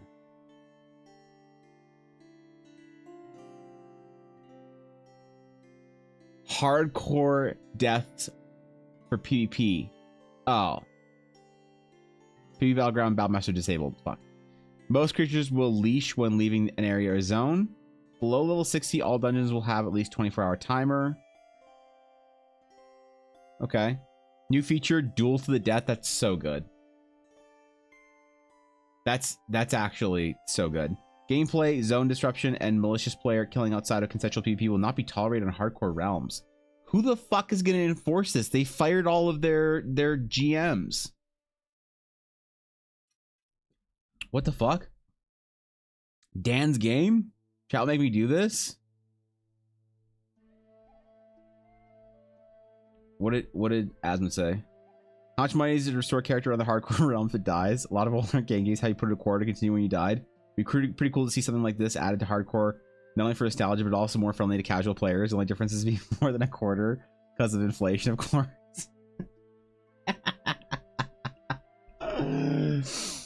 Oh, okay. All right. That's Pog Thorkin. Are we gonna play? Are we gonna play? I'm down. Maybe we'll see if we can get our friends together and do a hardcore guild. A hardcore streamer guild! We'll get Ashley and Ulner to play World of Warcraft with us. Pog. And we can put censored bars on our YouTube clips. Can I be the healer that's always hides in the back, dies tragically to advance the plot? Yes. Then if you're gonna do that, then you have to be a priest. So can't be paladin. You got Bubble Hearth. Can't be a druid. You got Shadow Meld. Can't be shaman because we're gonna be alliance. Jeez. I already played the hardcore, so just look forward to being official. All right, I'm down. I'll play. When's it coming out? When's it releasing? When's this shit happening? If it's later in the summer, I'll play. If it's anytime in July, no shot. But if this is in August, I will make a character. I'll make a night elf hunter.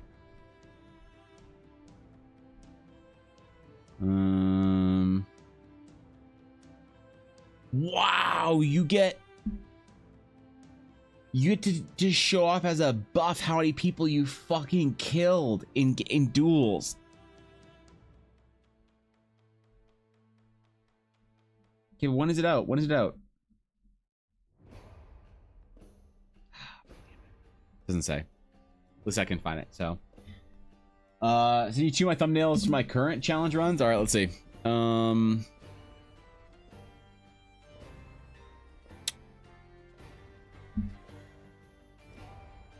Noto disu shito again. Ah, yes.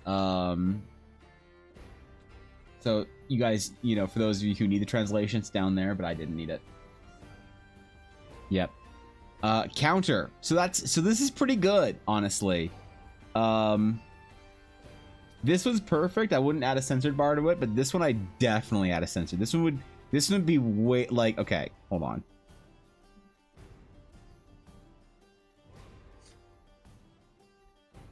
Okay, just hear me out. Just hear me out.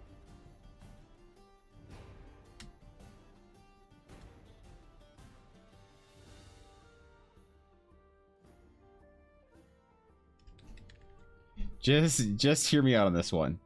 All right, I went to art school, so just oops.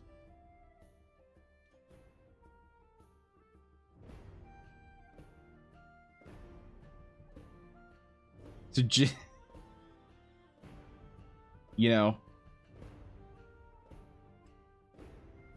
right, like just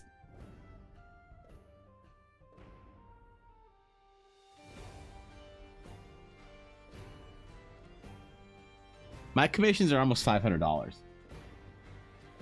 My commissions are almost $500. I just need to point that out. All right. Okay. All right. Hold on. Sorry. No, it's perfect dollar. Wait, don't listen to me. I don't know what I'm talking about. Anyway, so wow. Art of Endrick. We really need some weapons on this, don't we? Revolt? I deserve it. Rattle them bones. Look, I didn't say it, and I won't say it. I refuse to say it, in fact. You can say what you want. I will not. I will not be pressured into saying things. Okay?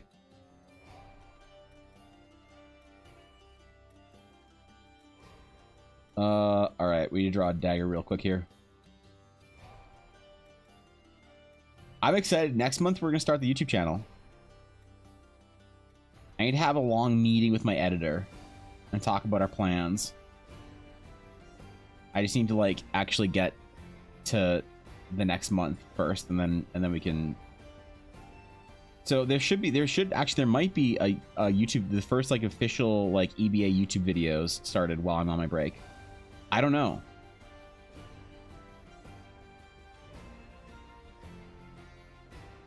But I'm excited about it. I'm looking forward to it. Bone in the Bones. You tried so hard for that one, Ali. What are you going to do on your YouTube? I'm going to do a bunch of different stuff. I'm going to do art talks. I'm going to do world building and Eldar related videos, art related videos, D&D related stuff. I'm going to try a bunch of stuff and see what is the most fun to make. Because I want to be able to, like, record videos whilst streaming. Right? I want to be able to use, like, stream segments, if that makes sense.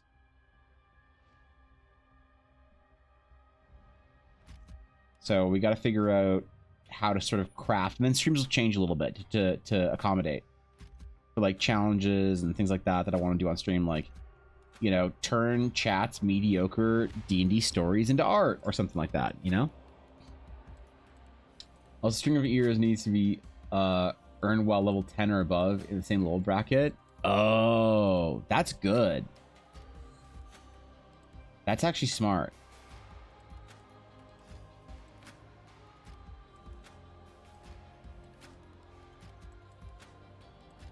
We can start a dueling competition, Thorkin, where you and I just, like... We, like, speed level characters up to feed into, like, 2 dope-ass Giga Chads. So when we hit level 60 or whatever, our string of ears is, like, 50. And then we can start taking, like, golds from people to start a dueling ring. And they'll think that we're legit. But we just farmed it. Stories are... wait, my stories are mid for sure. Your stories may be mid, Steph, but if you turn them into a TikTok, you'll get 2 million views. So,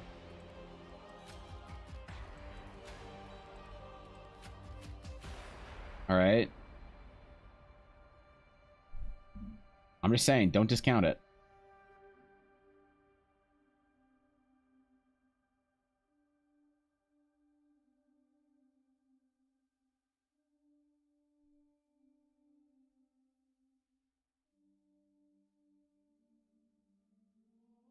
All right.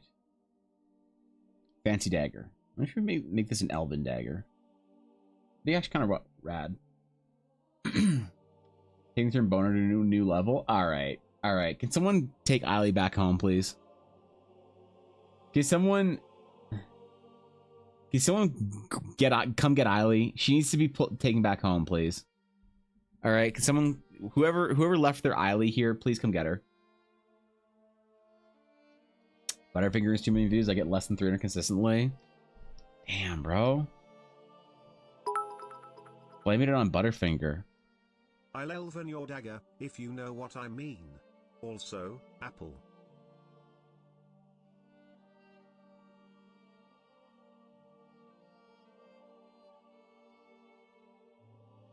The amount of effort that TTS is you guys are putting in TTS.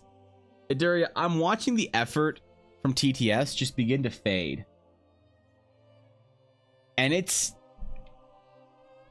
not looking good. I'm a little concerned. Like, I appreciate the 100 bits. You guys are gonna have 2 whole weeks of no TTS to think about how you want to return.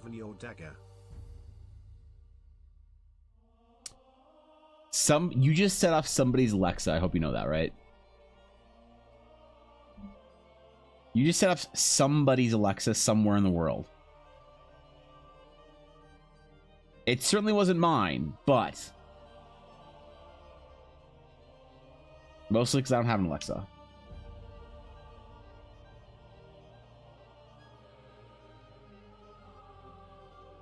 I hope you're proud of yourself, Steph. Darius TTS will always be S tier as long as I'm around. But Aduria's TTS are like the effortless TTS that looks effortless, but everyone else has to try really hard. And the problem is then that people think that they don't need to try hard. It's like modern artists. They're like, oh, I'm just like the Impressionists. No, you're not. And so Aduria is out here making people think that it looks that easy. Aduria is like the Michael Jordan of TTS. People out here thinking that it's supposed to be easy. I almost asked Siri or Google. Please don't ask Google. Wait, no, I have a headset on. It's fine. Siri is fine because isn't Siri the Apple one?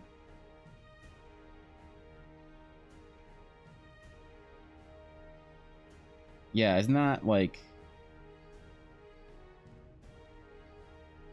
tell me you're a 43-year-old mom without telling me you're a 43-year-old mom. I asked my Siri. Okay, I'm sorry. I don't mean to imply that if you have a Siri that you're a middle-aged individual. I just meant to heavily imply it.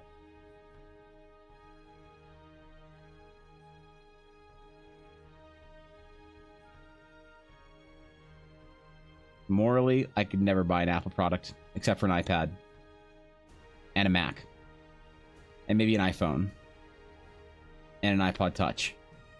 Shit.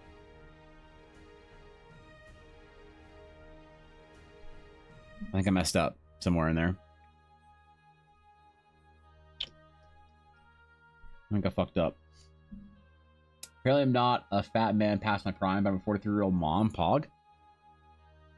Eiley, if I trusted anyone to make me Kool-Aid and mac and cheese or KD, it would be you. Like back in the olden times when the world was young. Yes. Something about dwarves, a dog I think named Durin, and a puddle? Yeah, the world was fair, the mountains green, no staying it on, the moon was seen. No words were laid on stream or stone when Durin woke and walked alone. He did name the nameless hills and dells, he drank from yet untasted wells. He stooped and looked in Miromir, and saw a crown of stars appear as gems upon a silver thread upon the shadows of his head.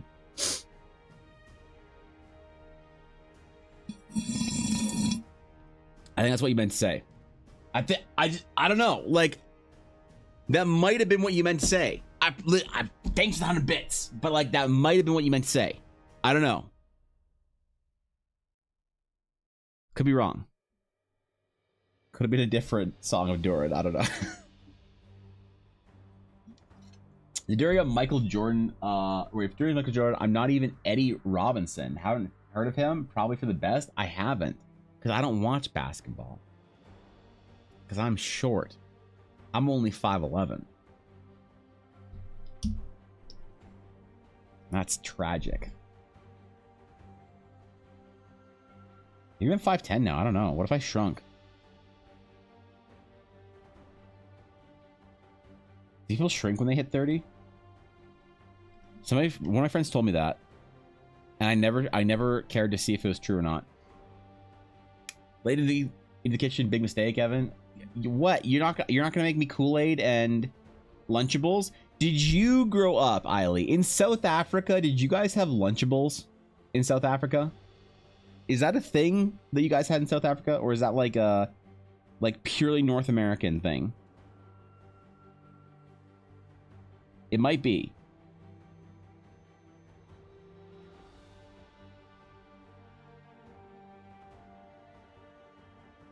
Y'all had those pizza Lunchables?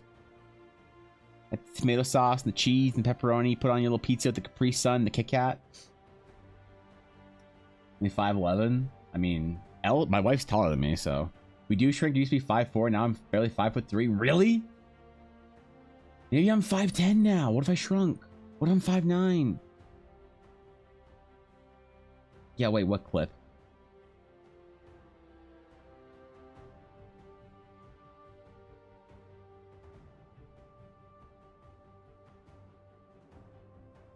I also went to the doctor. They said I was 5'11". That was years ago. They didn't take my height last time I went for a physical. I don't know why.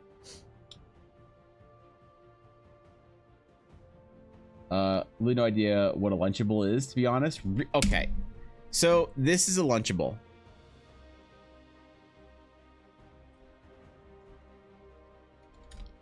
So, all right, listen. You got different Lunchables, Eiley.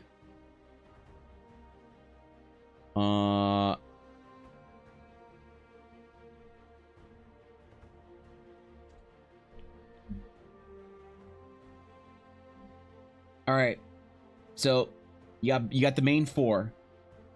You get the burgers, you get the hot dog, you get the pizza, you get the cracker snackers, and you got the the burger, the hot dog, the pizza, yeah, and the cracker snackers. All right. In every Lunchable, okay? In every Lunchable, where is it? Okay, in every Lunchable, you get like you get some sort of unhealthy like food or whatever. Then you get a Capri Sun. Then you get some kind of a dessert. See, here it's a Crunch Bar. Here it's an Airhead. This one is a cookie chocolate pizza. Okay. All right. You got to assemble it. You got to like build your Lunchable. The basic default Lunchable is just cheese and crackers with some kind of snack in it. All right, but you can get adventurous. Like the pizza one, you know, the pizza Lunchables is pretty good. Waffles. You got waffles with syrup and tang? Oh, we can get on this shit. All right, you got all the nachos. Yep, that's good shit. This was an important part of growing up. Listen, we aren't all overweight millennials for nothing. Kids lived on Lunchables? Yeah, true. Me too. All right. But I didn't go outside, so, you know. And, like, you go to... Because, like, okay, so I grew up broke.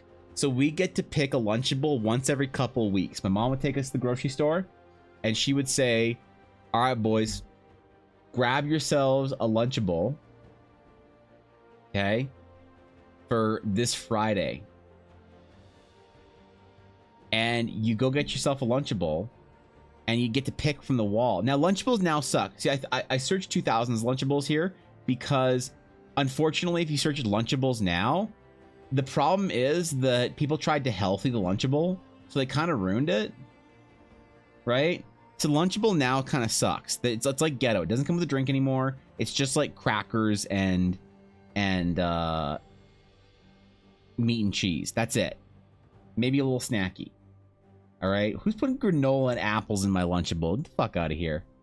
So Lunchables suck now. But they used to be dope. Wait, gummy, candy, pepperoni pizza kit? What the fuck? This is just candy. Who's sending their kid to school with candy for lunch? Turkey and American, ham and cheddar? Yeah. So they kind of suck now, right? They've always sucked. What do you mean? They did not suck. In 2003, when you were in grade 7 and you had a Lunchable, you could have traded that for anything. Okay? You could have traded a Lunchable in grade 7 for fucking anything. All right? The Capri Sun was the best part of the Lunchable. It was. Where's their marketing department? Yup. I need a word. Apparently non-existent. All right? I appreciate 100 bits. Thank you. Look, dude. This was an era for us. I was a school lunch kid. I was a school lunch kid too. We would eat chicken cutlet. You get a chicken cutlet for $2. A So I get $5. Oh man. So sometimes my parents would give me $5 for lunch, and I would get a chicken cutlet for $2, a can of soda for $1. Then you'd get 4 25-cent sour soothers, and you had $1 left over that you could take to 7-Eleven after school.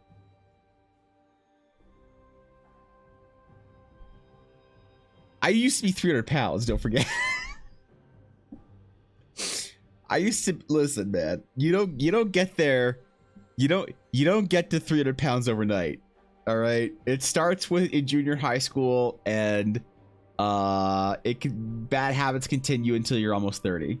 So, or okay, if you're really hungry, you get 2 chicken cutlet sandwiches for $4, and then you'd have to decide if you wanted a drink or if you wanted 4 sour soothers. Okay, usually we'd opt out of drink in exchange for 4 sour soothers because I could bully Yavuz into giving me some of his drink because he would always show up with 2 liters of Coke. All right, my buddy Yavuz would come to school with everyone have their lunch kits, and he'd have a 2 liter of Coke.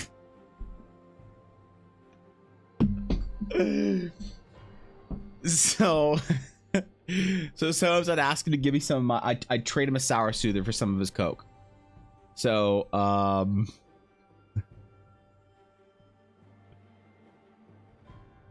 look, don't blame our parents. Nutrition wasn't obvious in the 90s and the early 2000s. Okay, this wasn't my parents' fault. This was all of North America's fault. Okay. Remember Sunny D, not the Gatorades? Yeah, true. Your kitchen station in most stores, there's actually ready meals. You get veggie chicken rice, steamed veggies, different types of meats, porridge, soup, etc. That sounds legit, actually. I think school lunches are more healthy now, but I don't know. They might not be. I had a question: why has no other company made a product that compares to Lunchables sectioning? I get little small plates from Hillshire Farms, and the crackers are usually soggy from the meats and cheeses.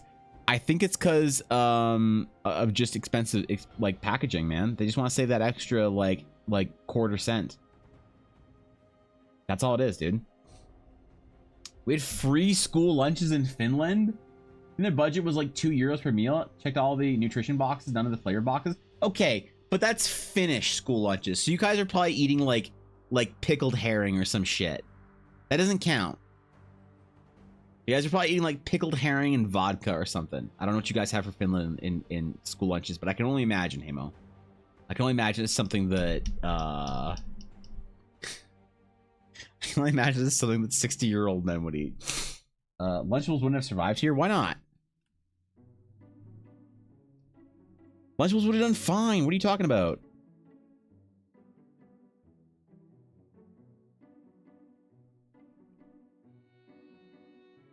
The blasphemy.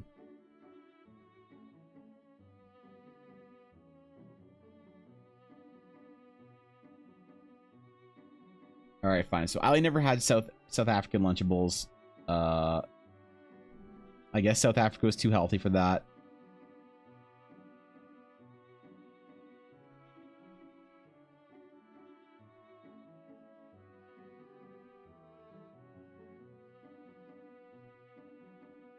Sometimes you get a Prem sandwich, though. I forgot about that. Instead of a Lunchable. Or it's like on a Friday. Yeah. Is this like a broke kid thing growing up eating Prem sandwich or Spam sandwiches? We call it Prem in Canada because we can't afford Spam here. But that's like... I'm having flashbacks now to junior high school. Quick, chat. Start talking about millennial things before he starts citing the old magics to us. I was there when the old magics were written. You speak of these things as foul machinations.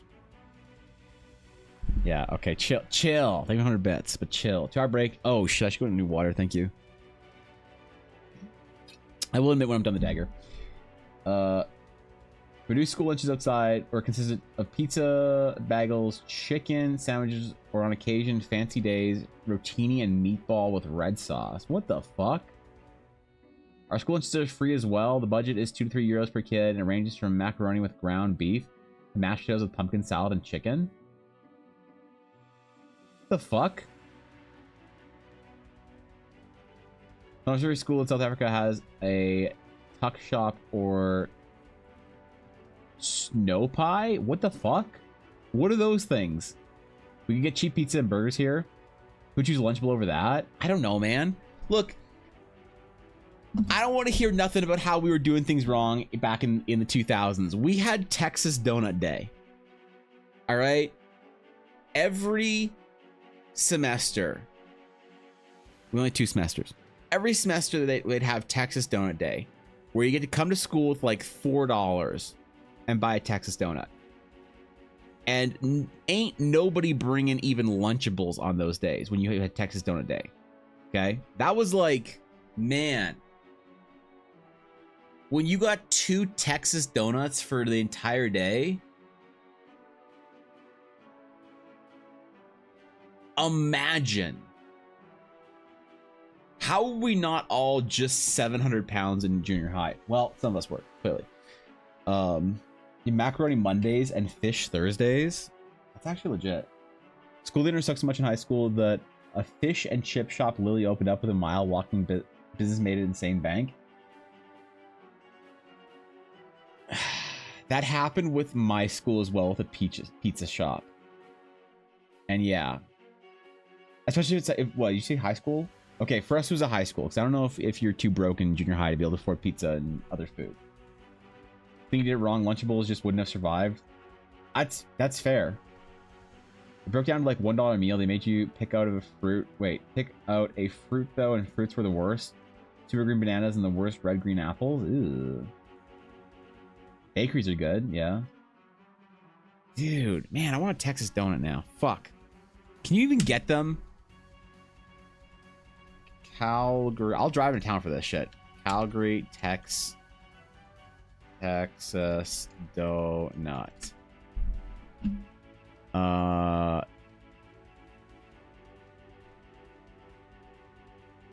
Morgan Bakery.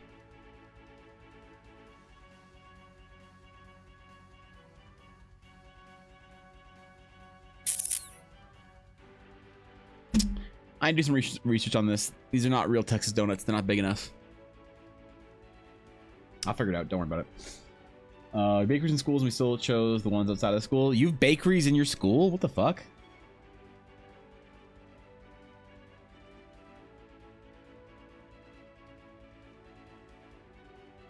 Bro.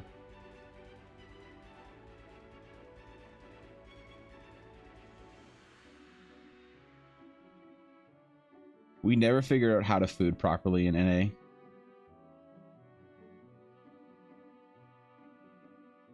We never figured it out. It's like, you'd think that like children's nutrition would be like one of the most important things for a country to sort of like get down, you know, to figure out. But we didn't, man. We didn't. I got you stream topics. Wait, hold up. What's up, Bluff? I'm stopping by to say I designed a persona for myself. What? Wait. When you say that, all I think of is like the game Persona with Bluff, but I need more elaboration here. This is what I picture when Evan says Texas Donut. Yes, this is exactly what I'm talking about.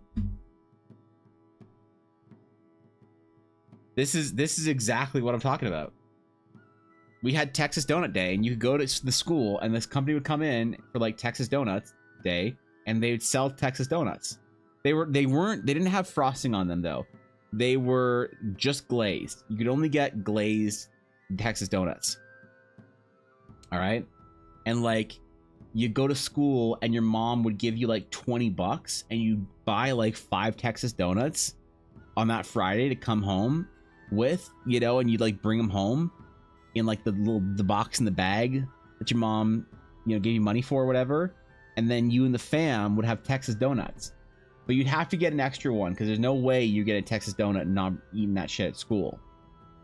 This is culture, man. Listen, it's cold in Canada. We don't have a lot of going on for us. There's not a lot here in the north to make us happy. So we have to have some things like Texas Donut Day. All right? I would use two hands though. Yes. What do you mean?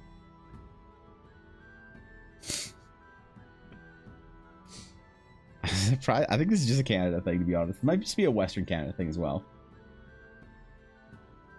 If we ask Thorkin, he might have no recollection of what a Texas Donut Day would be like, because in Eastern Canada, they tend to eat healthier than we do in Western Canada.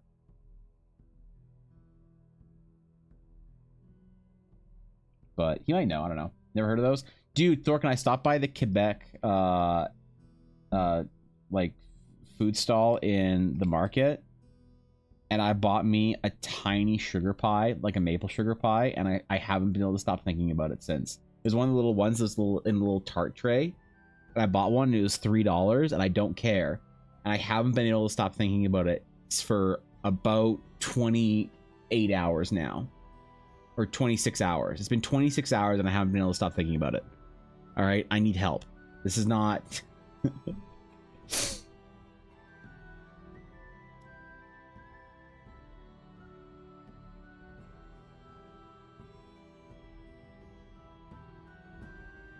I didn't buy anything else there, though. I didn't buy a tortilla. Thank you, Lurk Busy. Appreciate it. Where's all the donut? Yeah, chill. Donuts I'm seeing in Calgary have a huge hole in them. I don't understand why. It might be the style? I don't know. I'd go into Calgary to get one, though. I wonder if Ella caught my message and is bringing me donut. I probably shouldn't eat it, though.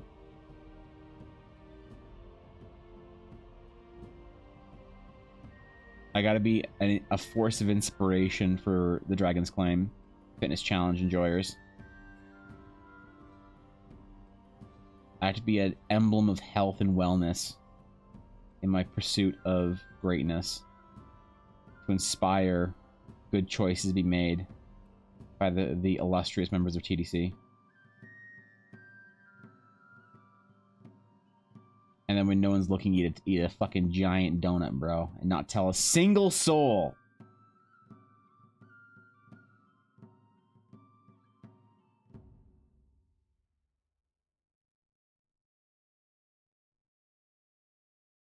All right.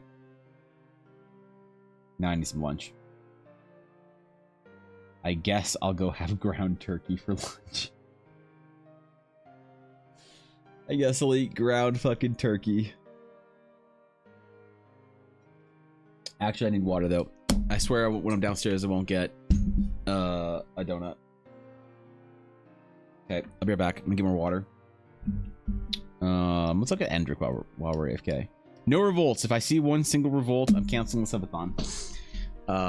And my 2-week break.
All right. All right. We're here. We're back.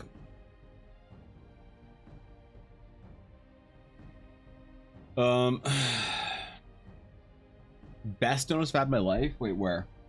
Where? I need it. I need to know. I have my cheat meal tomorrow. I think I want a donut.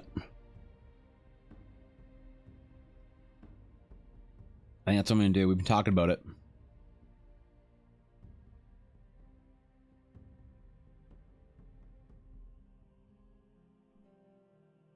You convinced me, Steph. Chicago, city of donuts? Is it? How many donut shops are in Chicago?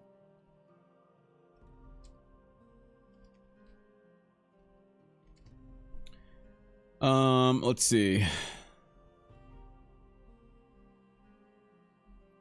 Doesn't say.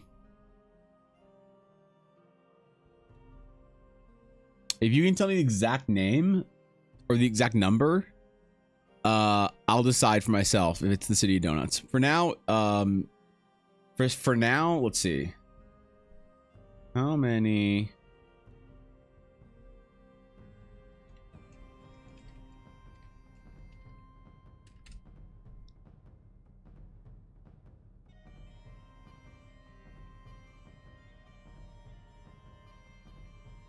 Until then, yep. Until then, yeah. All right. So, listen, Chicago, too dangerous for donut shops. We're not going to Chicago. I tried. Yep. Looked it up. I looked up how many donut shops are there in Chicago, and that I scrolled down a little bit, and homicides per year came up on the donut shop search. So you know what? That's a sign, man. Holy shit! You guys don't mess around. What the fuck? I thought it was a meme. Everyone would bring me on weekends. They would go a couple times a week since they work downtown. We make a morning out of it. Also sandwiches, but I've only had the donuts. All right. All right. Fine, Steph. I'll have a donut. That was a meme too. Wait, there's no way that's right, is there? Wait.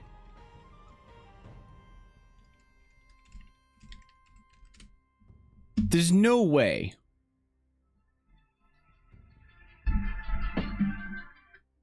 Hold on. Hello, Ella, what's up? I am streaming. What's up? No, I'm good, thank you. That's fine. Okay. Is it 30 out? Okay, alright, good luck. Goodbye.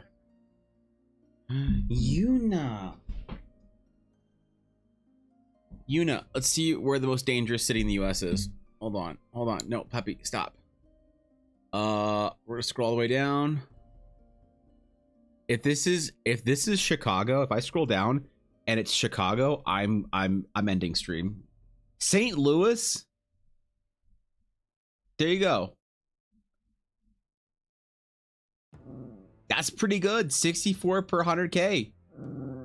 All right, yeah, I feel the same way too. Really? Damn it. Chicago lost the throne, man. Checks out. Indiana? What do you think of profit rolls? Wait, what is that? They're going back to St. Louis? Sketchy AF? Really? Okay, but what about like the number?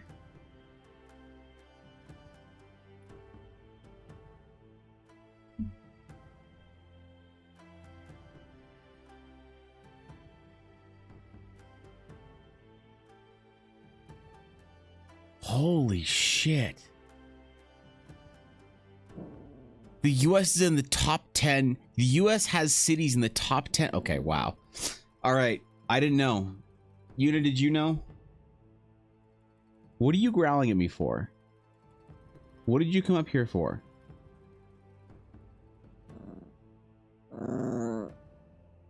What's your problem?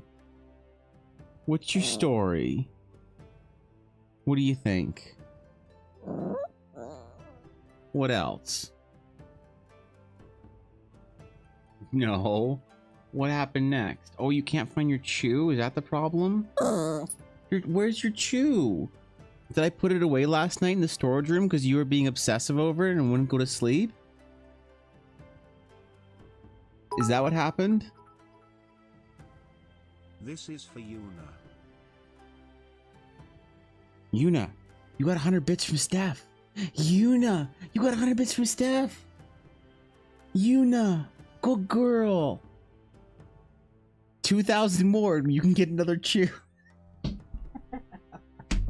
Thank you, Steph. Thank you. I appreciate that. Thank you for the 100 bits. Even if it wasn't for me. Even if it was for my fucking dog. So, that's great. Was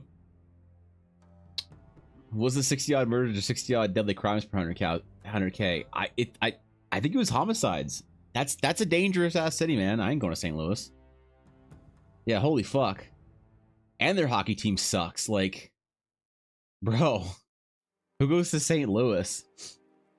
Been almost a year since I stopped by. I don't think you remember me, but wait, so it's been a long time, but you know. I want you to know that you really encouraged me to play D&D. It was the first final push I needed, and now I have we played 3 campaigns. One that went for 12 months, playing every Thursday and ended last week. I have found a huge love for it and so much fun. Thank you so much for answering all my questions, dude. So that's awesome. Seriously, that's what I love to hear, dude. Hell yeah. Welcome to the hobby. That's amazing. I'm super happy to hear that you're enjoying it and playing. What kind of characters did you make, Soda? What kind of characters did you make? Tell me your tales. What did you do? How did you accomplish greatness? How did you find glory on the roads of adventure? Yuna, what is your problem? What are you so mopey for today? Is it just because you don't have your chew? Is that it?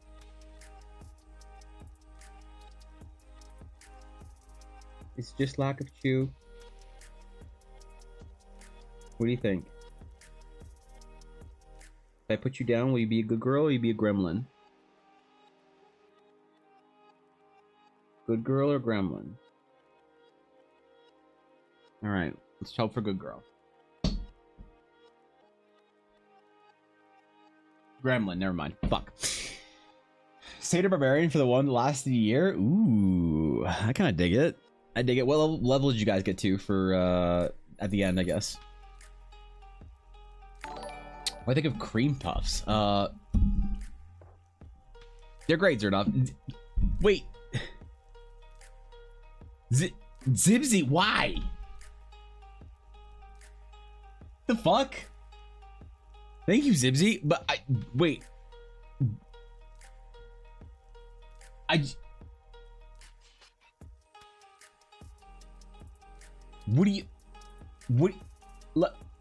Please give us a sub. I hope you. Okay. God damn it. You don't have to listen, Zibsy. Okay, I appreciate it, but every month I get around $20 to $30 from Twitch for advertising. Yes, you tell her. I get $20 to $30 from Twitch for advertising. So I have that budget from Twitch to apologetically gift subs out to people who have gotten killed by ad hell. All right, so you don't have to. Look, I appreciate that, but I hope you don't feel like you ever need to, you know. I don't know. Thank you, Zibsy. That's very kind of you. It's extremely generous of you. So thank you, Zibsy. That means a great deal. I hope you know that. God damn, bro. Shit. This would have had a fish. Wait, also a barbarian that was just an actual fish that could walk on his fins, named Carp McFish Sticks. Oh, perfect. That's perfect D&D character. Yep. You took away a contribution since I don't sub to your channel. Jeez. Okay, well, relax. No, it's fine. You don't have to sub to shit. I think. Look. If I think people should get Twitch Turbo instead of subbing to my channel, because you don't get ads anywhere on Twitch. It's only like the cost of 2 subs or something. So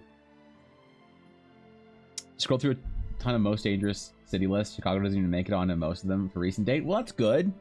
You guys are cleaning up, you know? That's, you know, making a reputation for donuts and mediocre pizza. So, is that mean? Did I say the pizza thing? Is that...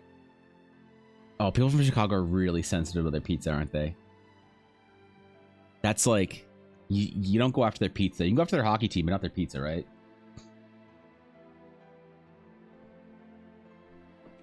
Well, either way. Either way. Twitch Turbo or sub to EBA want it both. Because what do you get with an EBA sub? You just get some tokens and some random shit every month. Like, that's... Right? Level 6 started like 3. It was slow campaign since it was mostly our first times. That is just fine. I take a long time to level my players up as well. And it is not... That is not a bad thing at all. Whatsoever. Slow rolling at taking your time is completely a vibe.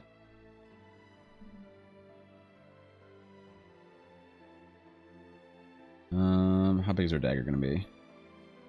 Kind of a thick dagger, actually, if you ask me.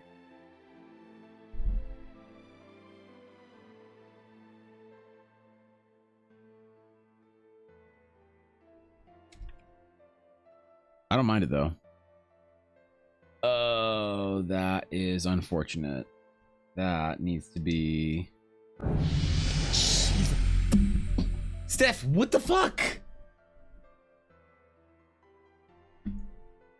Steph, why? Why? I'm going away for 2 weeks. I'm not gonna be here. Okay, you can't give subs when I'm not gonna even be here. You can support the stream when I'm just ditching for 2 whole weeks. All right? I'm not gonna be so much as you did though, but you can't. God damn. Okay. All right. Listen. She thinks she's hilarious. Fuck. Thank you for 5 subs. I appreciate it. Thank you for padding my sub count, so when I come back from stream and click to see how many subs I still have, I don't actually have a mental breakdown panic attack. So thank you for padding that number slightly. I appreciate that. You know, what they say about streamers is you are your sub count. Bigger subs, better streamer. So yeah, you are hilarious. Okay, yeah, you've done the pay to win game as a mod to be hilarious. Okay, congratulations. Congratulations, Stat. God damn it. Why did you? Why? What was it even for? Why? I don't get it though. I appreciate it, but I'm just confused. Okay, thank you though. Thank you, Steph. Thank you, 5 subs. Thank you for bringing 5 people into the guild. For some reason, thank you for bringing 5 individual members of TDC to their rightful place as being meme lords. Meme lords in TDC. I appreciate it. I'm confused. I don't get it. I don't understand the support, but I appreciate it, even if I don't get it. Thank you, Steph. Was it 1,000 subs for the goal again, or was it 2,000? For what? For the Project Evangeline X Fishy Ludes? That.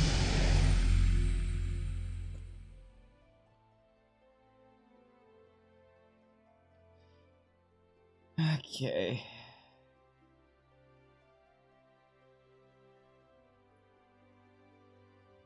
There's just this sarcastic fucking side eye that comes with the gifted subs. All right, there's this sarcastic side eye that comes with the subs that I'm. It's like you think that I'm not aware of it, but I'm aware of it. All right.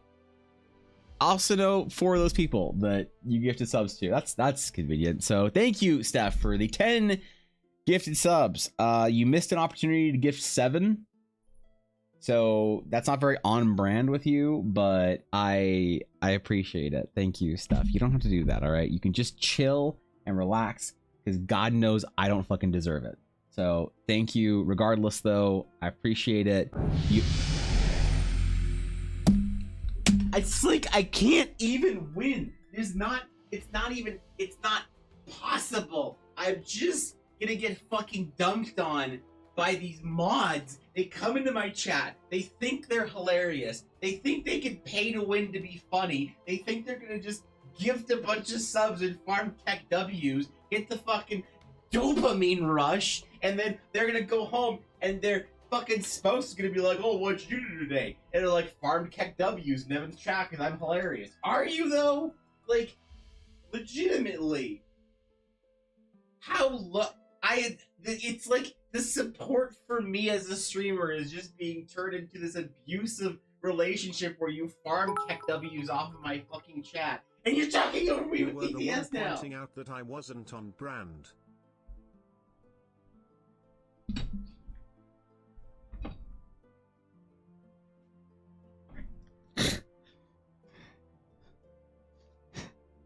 My window's open and I was just sitting there screaming, and now I'm very embarrassed.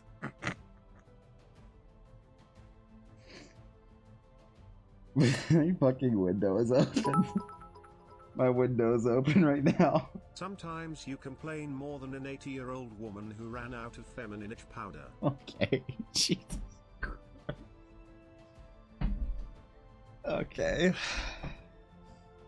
Alright, listen. Hey! Thanks for the 17 subs, Steph. I appreciate that. That's incredibly generous of you. That you would lower yourself to gifting subs in my chat to farm Keck W's. Okay, that's just...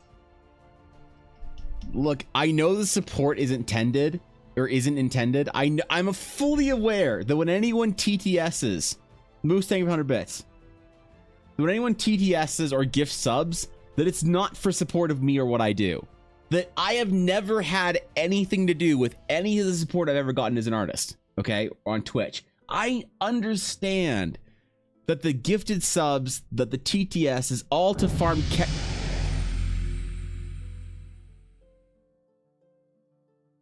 W's just so. Okay. Thank you, Blaze, for the 5 gifted subs. That is incredibly generous of you, Blaze. Thank you, bro. I appreciate that. I should really close my window. Just sitting here screaming at my fucking computer. Somebody at the convention asked what I did for a living, and my friend Earl said he screams at his computer for 4 hours a day. God damn it. And then this... Okay. Okay. Thank you for the 17 gifted subs. Thank you, Blaze, for the 5 gifted subs. I appreciate it. Thank you for bringing 22 people into the guild, the two of you, who would not be subbed, but are now subbed because you decided that they should be in the worst adventuring guild in all of Eldara. And the support means the world to me. Even if the support is not intended and it's just to farm memes, that you're willing to shower subs in this chat. More subs than I should get an entire month. 23 is the amount of subs that I should have in total as a streamer. God damn it, I have unihair all of me. 23 subs that is the proper number of subs that a streamer my size should have in total. And you drop them all at once on one day, on the day right before I leave for my 2 weeks off, in which I'm going to go to war against my projects, and I'm going to work at minimum 14 hours a day for the next week and a half. And provide precisely zero value to anyone. Zero value to being a streamer that you can go hang out with. Zero value as an artist that can look at shit and help people in chat and whatnot. Because I'll be gone. You choose this of all days so that I feel a crippling guilt. Oh, thank God, Ellis, huh? The entire time knowing that the day before I left,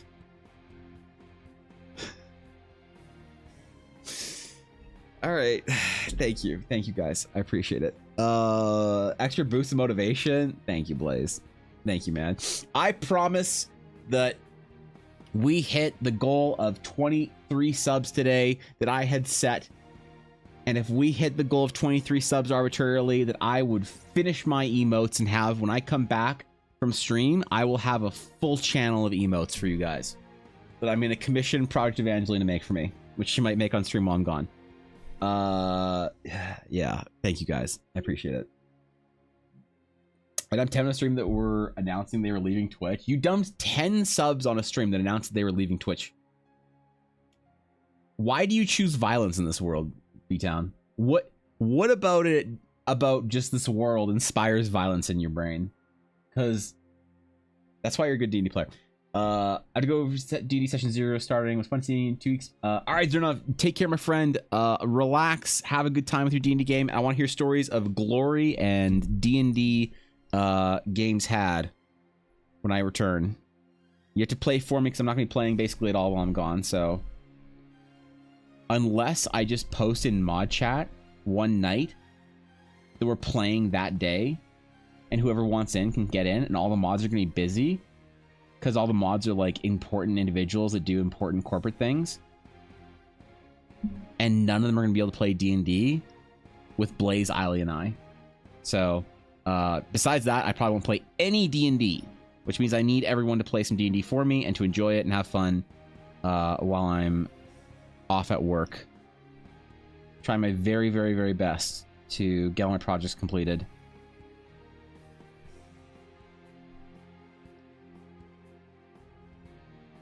Maybe I'll just post in like the Patreon channel or whatever, some shit on Discord. Just be like, yo, D&D game tonight, who's in? Just randomly through the fucking week or whatever. Thorkin! I had hoped for better than this, Thorkin. I had hoped that you would consider yourself above this madness inspired by the mods.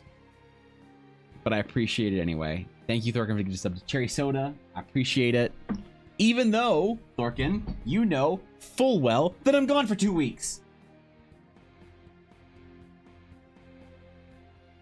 Are the mods actually secretly funny and I don't know this? Like, is there a chance that I was wrong?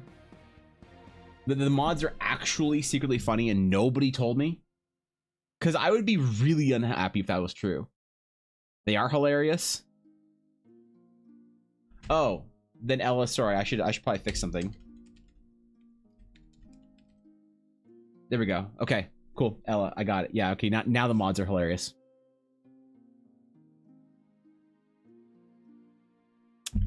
Yeah, now the mods are hilarious, Ella.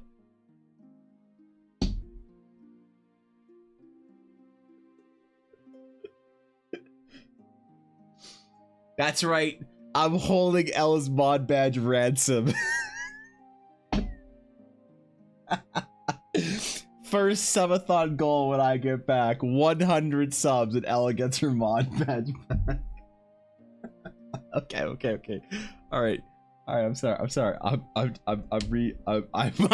changing it right now. I'm changing it right now. I was in the process of typing it. What are you coming up here for? Look. Slash mod Ella Blackwood. There you go. Wait, what? It doesn't track that.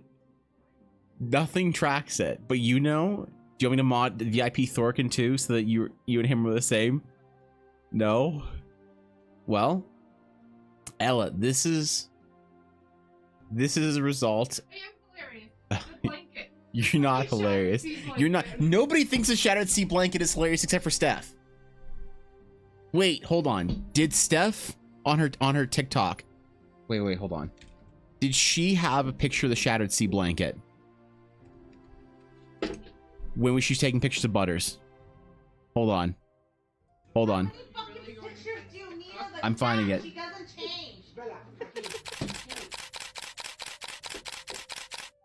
Not a single Shattered Sea Blanket. picture. Okay. What do you mean it's okay? Cat's The cat's adorable?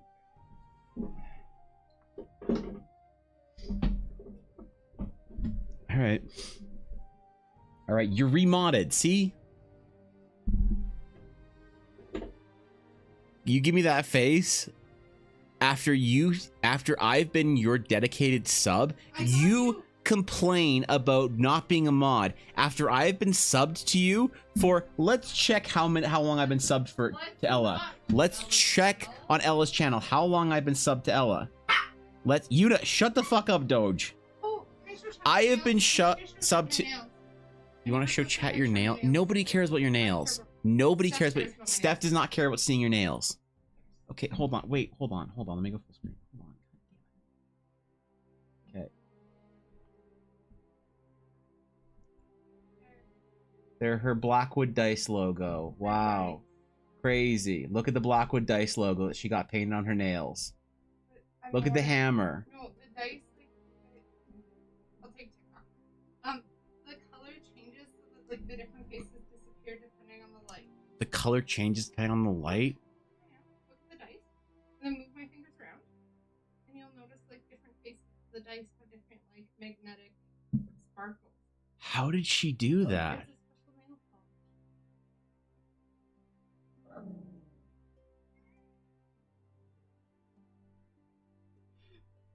You didn't know? Ella, you complain about being a mod or not. When I have been subbed to you I love you. for 25 months. All right? 25 months. Last stream was when? Diablo 2 ladder with Evan Blair and Dashto. That was fucking February.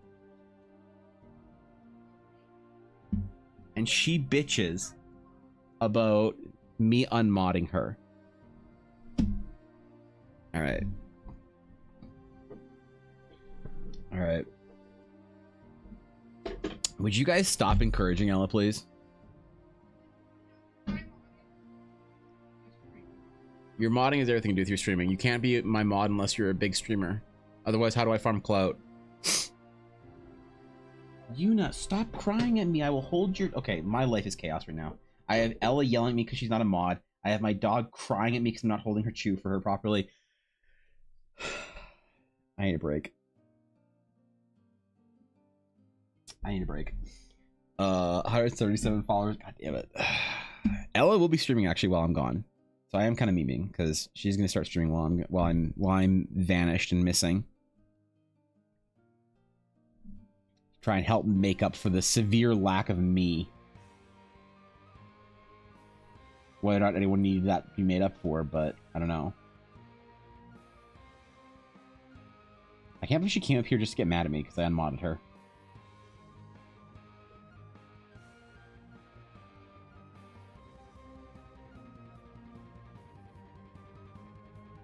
Now she's our newest mod. Wait. She's my favorite pro streamer. She is not your favorite pro streamer. You don't even know. You do. She's not even a streamer. She doesn't stream anymore. She doesn't stream since February. You can't call her a streamer when she... Okay. Okay. Nope. I am not going to be angered like this. I'm not going to be angered like this over simple, trifling matters. Okay?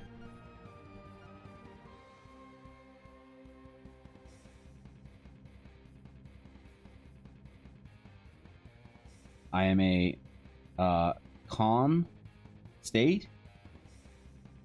I will not be trolled by things such as the mods thinking they're funny with gifted subs.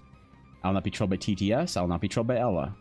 I am going to relax today and do the thing that I wanted to do, which was draw my D&D character. And no one, not even Ella, will stand in my way. For I am Serenity.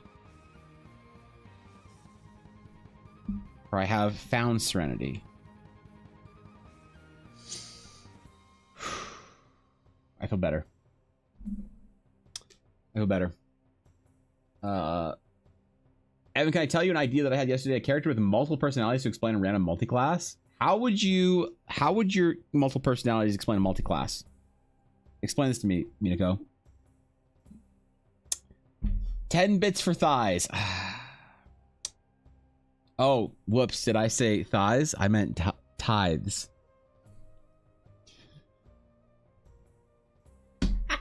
Okay, sorry, wrong stream. Wrong stream. It's not Project Evangeline stream. Okay. Thank you for the tithe. I appreciate it.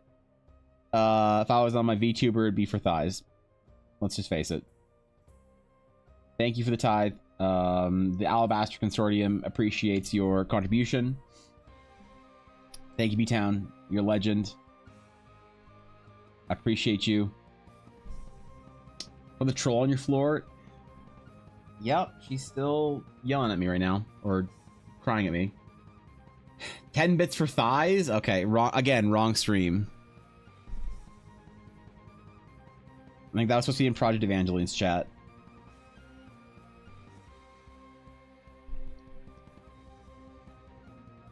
Evangeline was talking to me about her bits and stuff like that. She said that she liked the way I did my bits rewards, where I like send people things for bits and stuff. She said that she wanted to do digital sort of form like that. So I think she said that for every like, I don't know, for every whatever bit badge someone earns, that she's gonna make her bit badge like thighs or whatever. Just like the golden thighs, the diamond thighs, the ruby thighs. I don't understand VTubers, man. If anyone can decode the VTuber and explain it to me, I'd appreciate that, but whenever I ask Ashley or Ulner, they just make it worse, so. You know how it is, man. That's like... Blood for the blood god, skulls for the skull throne, Please don't. pats for the Una, orangs for the Utans. Oh god, that was gonna be both thighs. Okay. Okay. Thank you. Thank you. Yeah. You want me to wait? Do I need to?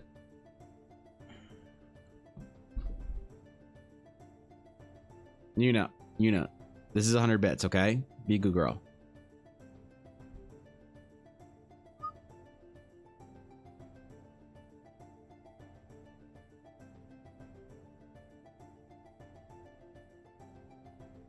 Was that good? What did you think of those pats, you know?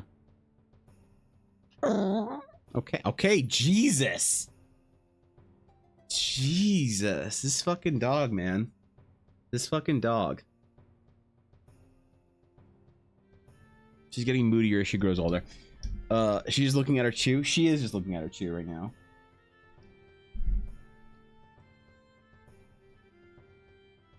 She knows what she wants in life, at least. At least we have that going for us.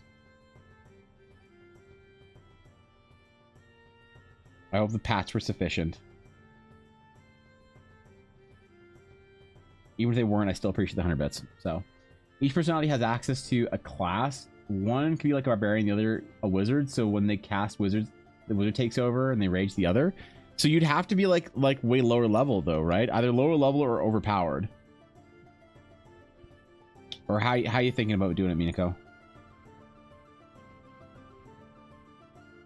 I guess you don't need to, right? You can do whatever you want. I have a hard time visualizing it, but it makes sense to you. I'm probably missing something. Post your explanation? Oh, above? Yeah. It's kind of a generate estimation in your head. Okay, I'm sorry. I'm sorry, sir. I should have known. Yep. I should have known. Dude, I need to go full degen mode during my break.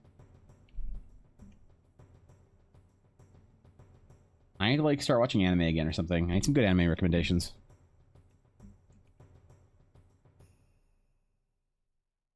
Cause I gotta go full degen.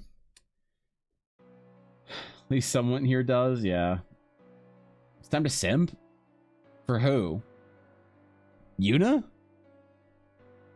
You make food, do some stuff, have a good stream, have fun, whatever you're going on your break. Yes, thank you, Soda. I appreciate you. Thanks for stopping by. Thanks for telling me your tales. I always appreciate hearing when people are off having fun playing a game, and I'm glad you're crushing it, dude.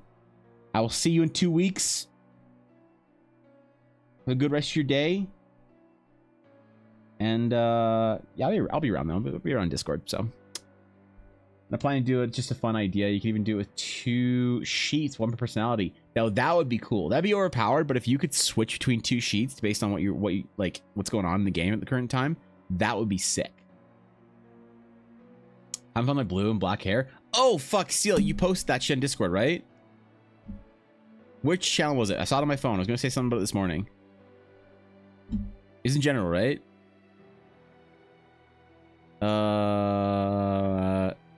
Actually, Steel, this is incredible. Like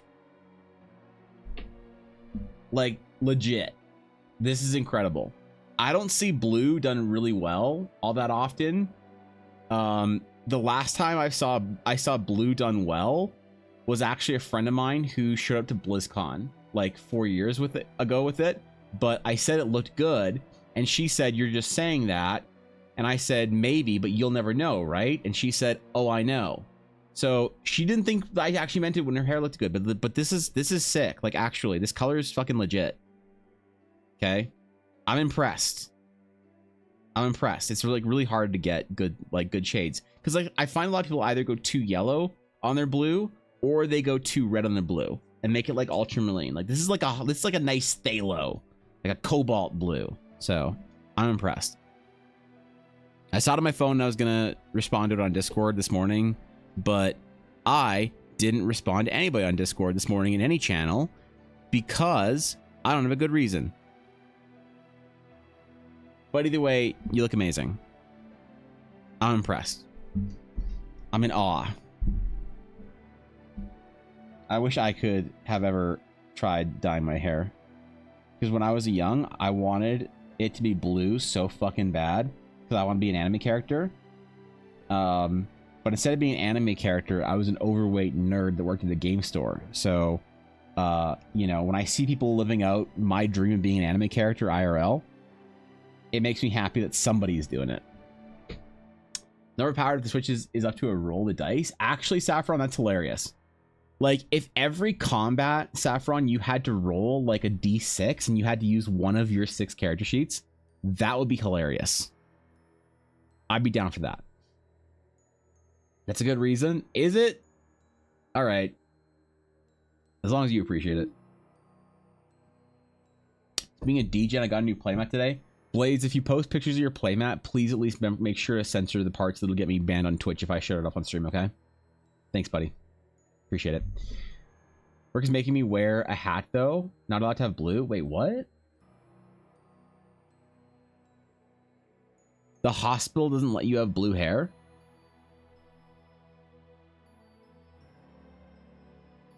What? Why?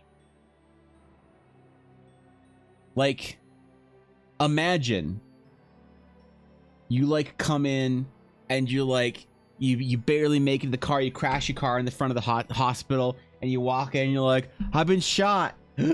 I've been shot. I need help."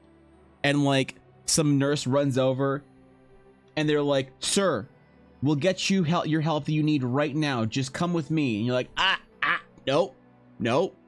I don't want no blue-haired weirdo helping me out. Nope. Run it back. I'll wait. Just find me a normie. I don't want no weirdos with blue hair saving my life today. Imagine.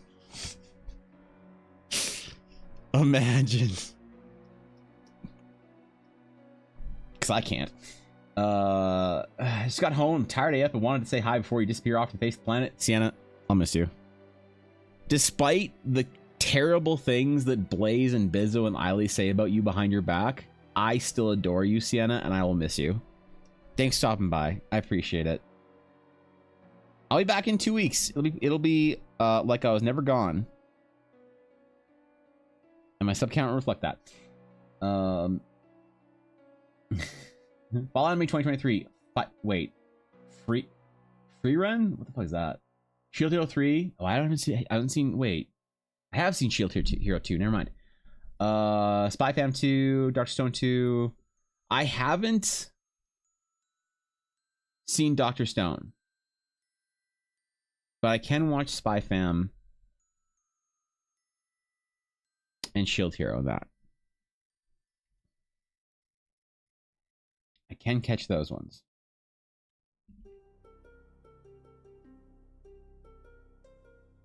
So I will grab at least that much.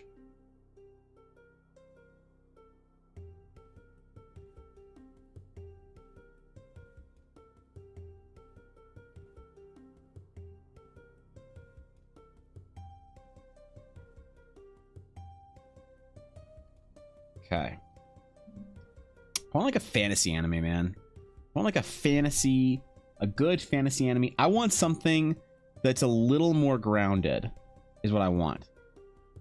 I want something like Grimgar or Goblin Slayer or Gate or one of those fantasy animes that's like a little more westerny. A little more traditional D&D inspired and less like tropey.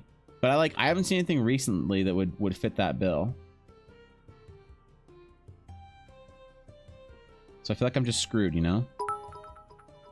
Will you assume they don't say those things to me all the time? Yeah, fair. Someone like I reincarnated as a vending machine in a dungeon rue sip. Okay, let's Google that to see if reincarnated in a dungeon as a vending machine is actually an anime.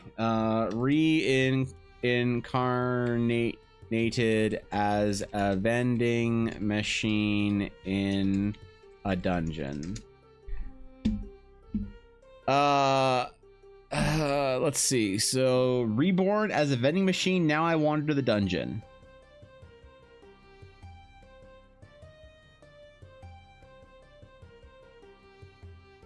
Guys, am I doing something wrong? Like, just be honest with me. Let's have an honest heart to heart for a second.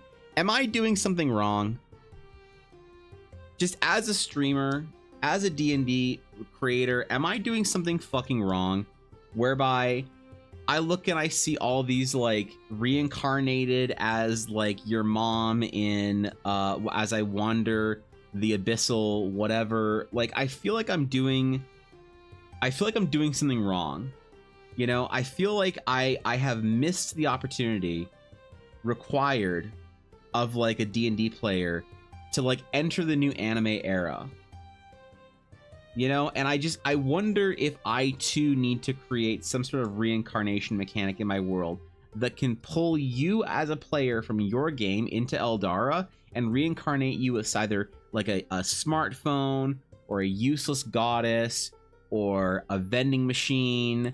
Like I just feel, oh shit, I had a bag of tricks. I didn't know I had a bag of tricks. Hog. Yeah, I feel like I'm messing something up. You know, I feel like I've screwed up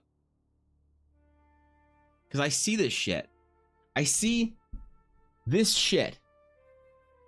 And I wonder, does anyone even want my dumb fantasy world? Is there any room for like those inspired by like folklore, history, and Lord of the Rings anymore in fantasy?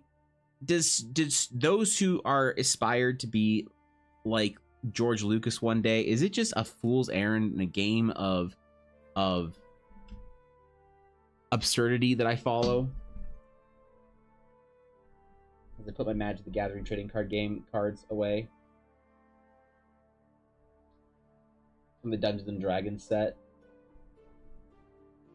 because I feel like I have missed an opportunity, you know, which I could be wrong. Shogo Tensei, please, it's such a good fantasy writing. Freedom also the Sod manga about the elf who, oh right, that was the name of the elf that, yeah, she loves her party. Okay, I've read some of that. Probably not watching enough anime. God, is it? Because like, is that all it is? Because you're right, I haven't watched much anime. I have watched more anime than anyone else in this chat. I'm gonna say that. I have watched more anime than any one of you, but I haven't watched much in the last couple of years. And I'm aware that since I haven't really been watching anime in the last like 3 years, that I still have watched more anime than everyone in this chat. But you are right. It's not enough. I watch about 2 seasons a week. I'm going to go to my anime list. I'm not going to leak it on stream because that's something that I said I'd never do. Log in. I stopped recording anime in my anime list in 2017. And I have 700 animes watched.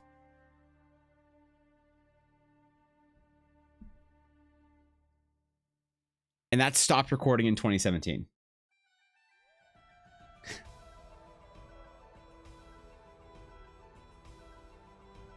Blaze, it's amazing I passed any class in college. It's amazing that I didn't fail out of high school harder than I did in some courses. All right, I was torrenting anime off of Torrent Spy in like 2002, 2004, before streaming services were a thing. I was buying DVDs, bootleg DVDs of anime at conventions when I was like 12 years old, of fan subs and fan dubs from Russia. Okay, 2017 like it was 3 years ago, even though it's 6. That's horrifying when you say that, because I think I do the very same thing. So like, no matter how bad someone thinks they are and how much of a degen they are in anime, I am worse. I have achieved levels of depravity that you could only dream of. All right?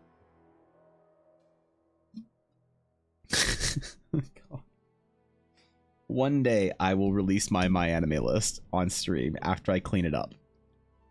And I delete all the Queen's Blade entries.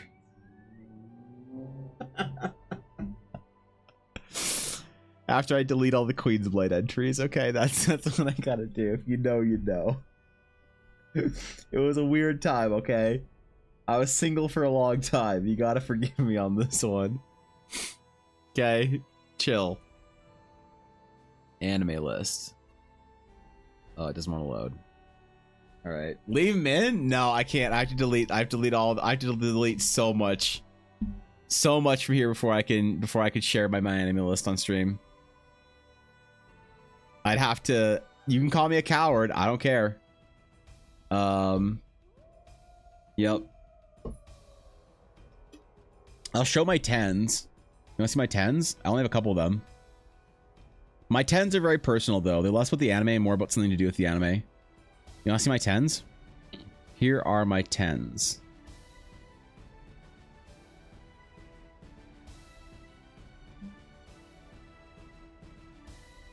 Here are my 10s.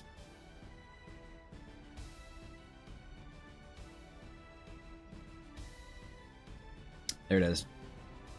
Single for a long time. I was single for a long time, Aduria. I was watching anime a long time while single. Come on, let's have access to the first. That'd be worse, honestly. Yep. Erika 7, Haruhi, Lucky Star, Macross, The World God Only Knows, and No Game No Life. Yep. Zelkova 204. I've already purged it. This is not the old school one, all right? So don't worry about it. This is the safe one. This is not the one that has the manga on it. This is the one that I started when I was trying to rebuild it when I first started streaming, because I had a sub goal when I hit 100 subs. No, you can see this one. This one's fine. You can go look up Zelkova 204 on my anime list. That's the one that I remade. I am not bringing down the other window. Zelkova 204 is public. You guys can see it. Okay, Zelkova 204 is fine. This is not the one that would ruin my reputation. What small reputation I have. Because when I first started streaming, I said that I would make a my anime list and reveal it when I hit 100 subs, but then nobody remembered, so I never did it because everyone forgot. And then I thought it was funny because then it whatever. But I was like halfway through building this one, and this one's just degenerate shit, but not the true degen shit. So yeah, you can see this one. This one's fine. This is not the spicy one.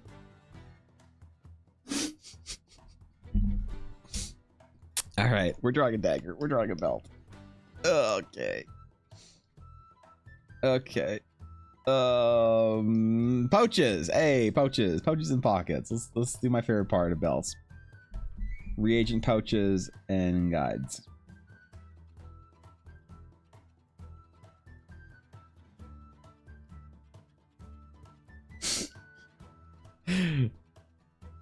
Never showing the original My Anime list off on stream. One with the manga on it as well. Holy shit. You gotta understand the 2000s and the late 90s were a different time. We were desperate to watch anime, so we'd watch whatever we had access to.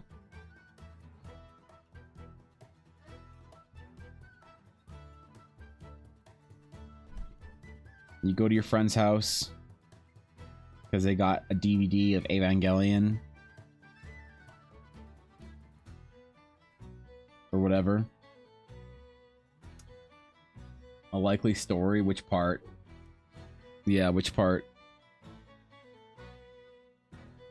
It's all very likely. I was a fiend, man. I was a goblin when it came to anime. When I was in high school, I was an absolute creature.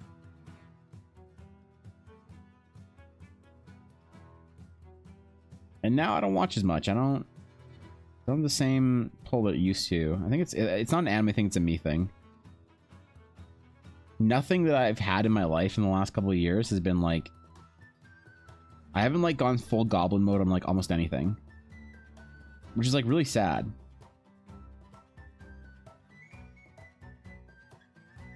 The last thing was probably Warcraft. I don't know. I want to lose myself to a hobby at some point. There's so much anime in a single season now. Well, yeah. So like to say back in the day, but like back in the day, you could catch basically everything. You know when I actually stopped watching as much anime? When Crunchyroll didn't have supremacy anymore. When Crunchyroll was not the dominant force, and you had to buy like multiple subscriptions to different streaming services. That's when I stopped watching as much.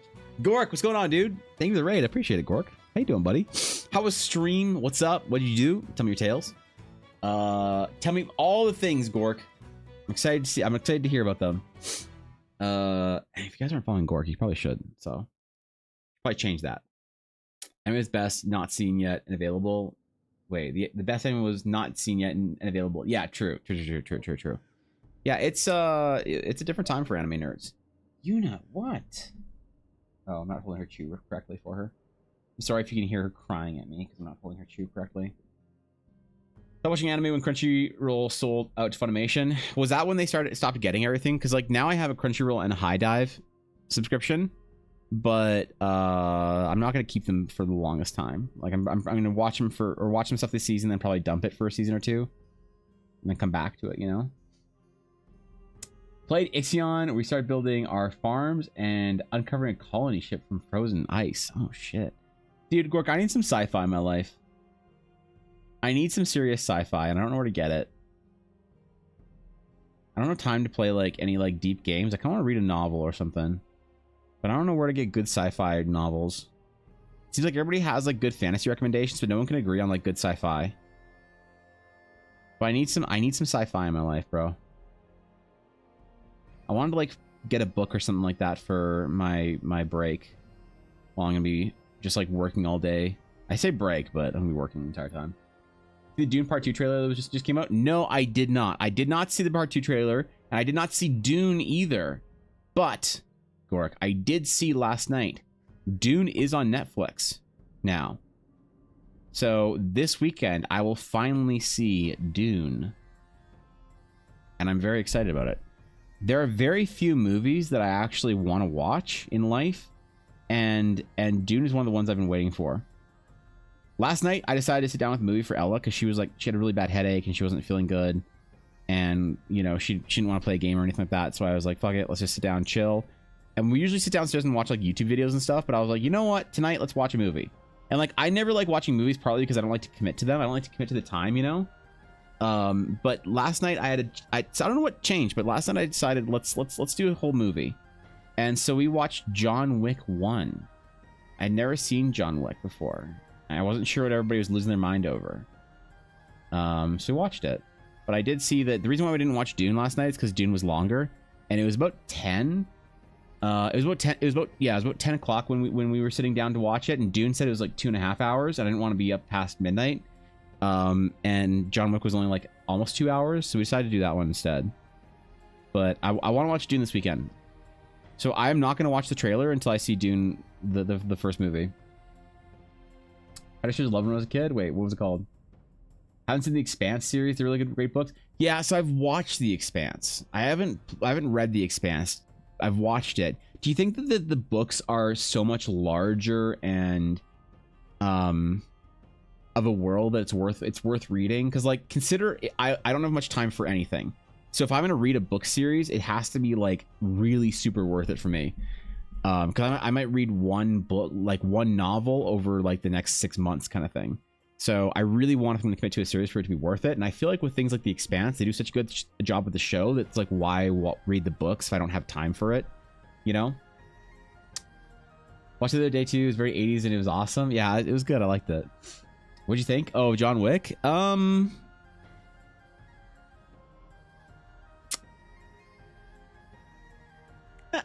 It was good. It was good. I wasn't like dying over it or anything. It didn't change my life like I was expecting it to. People like lose their mind over John Wick movies. It was a fun like action movie, but it wasn't like, I'll probably never see it again. You know, it was great. I'm glad I watched it, but I guess, Steph, I don't understand the cult, but then again, I haven't seen the next ones. So maybe the next ones are all insane and I won't get it until I see them. But yeah, I don't quite get the cult of John Wick fans. I get like Keanu's awesome. I love Keanu Reeves, but I don't. Yeah, just the John Wick cult, I don't quite understand yet, and I want to, because I think that, you know, I think that it's cool to really be into some shit like that. But I want some sci-fi in my life that feels like BattleTech feels. I want some like high sci-fi. You know, like even with the Expanse is a little too like modern for my taste, for like real deep sci-fi. I like it. Sometimes I'm feeling that vibe, but right now I'm feeling like BattleTech, Star Trek, Star Wars, like really high sci-fi, like Mass Effect kind of shit, you know? Don't great by Still Before Born. Oh, do you think they're like kind of the same thing? Would you? I wouldn't think to compare those, but I haven't seen a Bourne movie in a long time though, Viddy. So I don't know. Are the other John Wick movies like just different, or like more? There's something more to them. The first one felt a little like oh, it's cool, but I don't know. I do like the Bourne movies, even though I haven't seen, I think, the last one or two maybe. It's also great cinematography. Action movies have mainly been Marvel movies. This is a breath of fresh air. That's true. Okay, I understand. Okay, I can dig that. That makes sense to me. Actually, okay, that's a good clarification for why they're so popular. I can totally relate to that, actually. Good point. Plus Keanu, yeah. You consider Gundam Wing? I haven't watched Gundam Wing since I was probably 17 years old.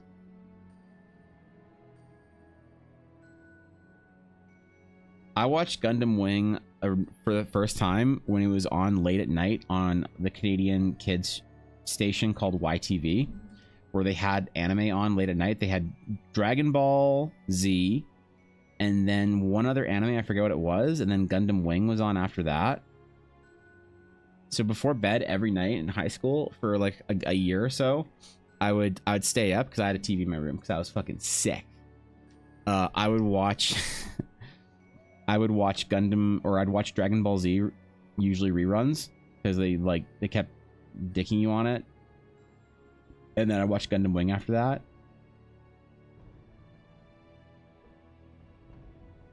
What was on before Gundam Wing? There's something else that was like kind of a darker like anime comparatively, like what you see on a kids show.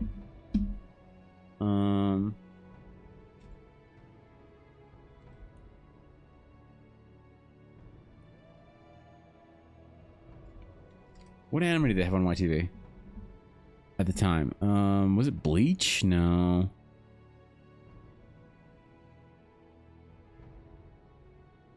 Ooh,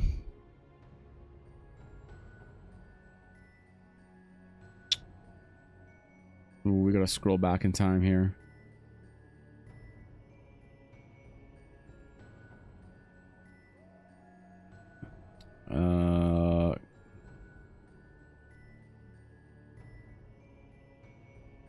Shit, I don't remember what it was, but either way, there's something on right between Dragon Ball Z and Gundam, and I don't remember what it was.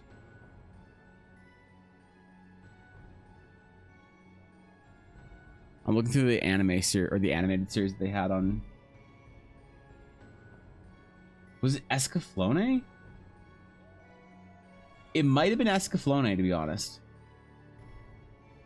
I think it was because like Escaflowne was Gundam for girls. That's what it's just look, it's just true at the time. That's what Escaflowne was marketed as.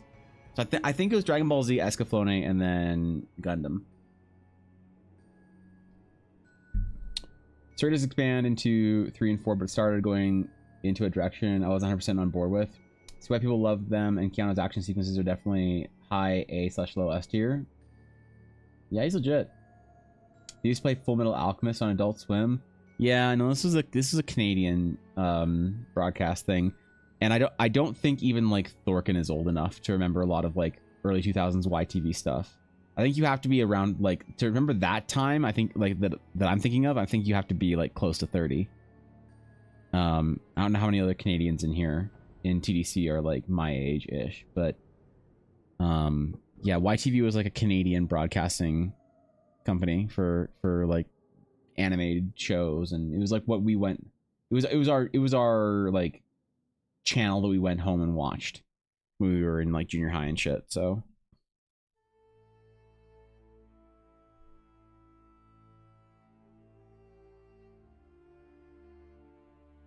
Maybe I'll just say screw it and just watch some Stargate.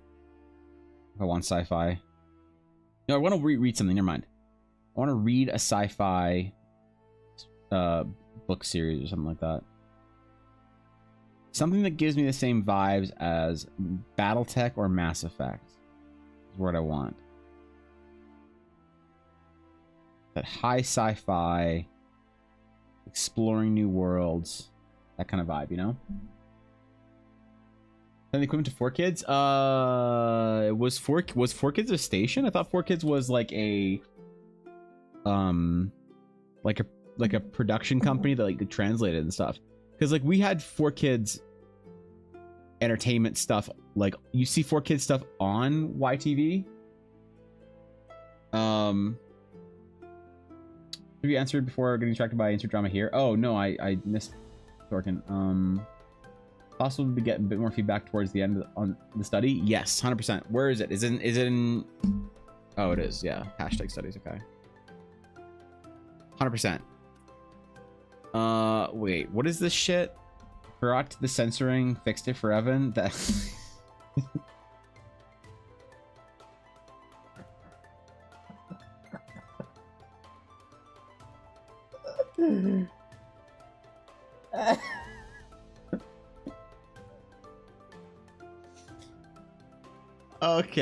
Okay, all right. Okay, dude, listen, chill. What? Okay, hold on. What's this shit? Oh, this is the uncensored version. Oh, I see.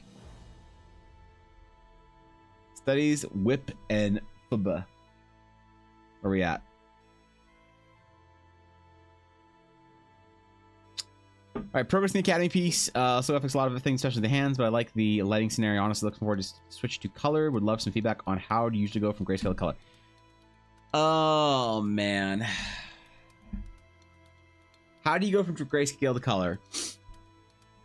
Grayscale to color, Thorkin, is a Dave Greco tutorial.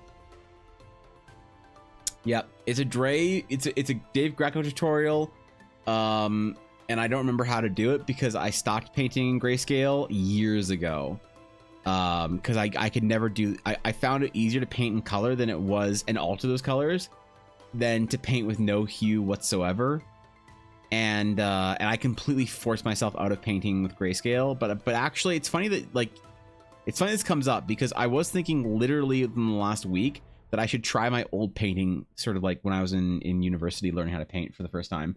That I wanted to I was really comfortable in grayscale. It made things easier for me, and I stopped doing it because I couldn't get it right, for one, and two, I had this idea, which I still kind of have, but I've loosened up on it a little bit, that like real painters paint in color. And it's like, okay, do I still believe that? Yes, with a giant asterisk. The asterisk is, it doesn't matter how you get there in the end. If you're using classical techniques, at least for most of it, you can paint in grayscale and still execute classical techniques. So I've calmed down on the elitist jerk elitism kind of idea of that a little bit. I'm still kind of elitist on that, but I've calmed down a little bit. But it is very comfortable, and I used to really enjoy painting like that. So I don't remember how to do it, to be honest, whatsoever. Dave Greco has a great tutorial. The lighting is beautiful. The lighting is beautiful. I would say that there's something weird going on here with like the angle of the lighting coming off this side and not matching the angle of lighting coming on this side. You might have something where you're trying with your light source in a different part of the sky. The problem is, since it's not obvious based on the other two windows, that I would just make that light source straight in the center and have it be coming out beaming in the same angle. I would choose the aggressive lower angle though that you have on here, so you have some contrast between like framing the kneeling character. I definitely wouldn't shorten or cut this light ray in at all. But I think it's great. I think it's perfect. I think that what the fuck? I think you've done really well at keeping your contrast on the details and the walls and stuff really chill. I think the next stage of where I would move, Thorkin, is I would actually go back to line work, and I would start hatching out some of your details a little bit more on like your griffins and your statues and stuff. And don't be afraid to go back and forth. It's not like once you exit the line work phase, you're done with line work forever. When you're still working compositions like this, it's okay to go back and forth when you need to like refine some stuff. So I like it. Your direction is perfect. I want to see this like all you're doing everything right, Thorkin. I just want to see this like executed because you're setting it up so well, which is the important part of the assignment is learning how to set up an illustration. I don't want people to necessarily feel like they have to finish a magical piece of art that changes their life. Ideally I wanted everyone who did this to make the best painting they've ever made, but that's a big ask. But this is the important stuff, is getting to this stage where you're constantly refining the process. So you don't be afraid to keep refining it a little more, but this is fantastic. I'm not sure if you extended your aspect ratio at all to more like 21:9, but if you did, that was a good choice. I'm not sure if you did add a little bit of space on the sides. But yeah, it's perfect, man. This is great. This is I want it. I want to see it. Okay, I missed some chat. Shit, I'm sorry. Thorkin, you're a legend. Just keep going. I'm trying to think about how Expanse books are compared to the Battletech. Battletech's really intense war focused, whereas Expanse is more comparable to Alien series. I think the space combat has a bit of Battletech in its DNA. I like the books because they were more realistic in the show. And a lot of the little details that are briefly hinted in the show really explain in depth in these in the books. He talks about the ballistic physics, what actual space combat would be like. That's cool. Do you think though, like, I don't know. Do you think it's worth it if I've seen the show to still read the books though, Gork? I always want to get into Battletech. Is it worth it? Dive any good book to start with? DC Battletech is really hard to get into. I'm a massive Battletech nerd. I would say if you want the easiest in DC, go get the MechWarrior 5 game or the Battletech game. Those are really great introductions, and they're games, which is like a little bit easier. If you want to get into the books, oh man, there are so many debates on where to get into the Battletech book series. I can't even give you a good opinion because so many Battletech nerds have so many different opinions. The problem is, my recommendation, DC, for getting into books requires a lot more investment, because I would say start at the very beginning canonically. There is a canonical reading list order, like chronological, sorry, a chronological reading list that I would say is great. The problem is the first few books are a little bit tough to get through. They're really old books. But some of the later ones are great. I don't know if you need the old context or not from the books. Actually, you know what? One way that you could get into it is a really good series from a YouTube channel called the Black Pants Legion. And a guy does this lore series called Tex Talks Battletech. You could probably watch his videos, which are really fun and really great to have on the background. Tex Talks Battletech. They're fantastic fucking videos. And I'll put the link to the Learning computer. Okay, no, I don't want to learn computers, okay? Please. Where's the first one?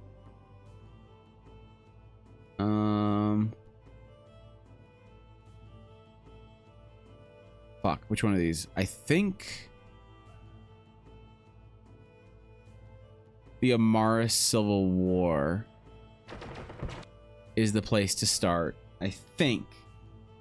This is kind of like the start of the main narrative in Battletech.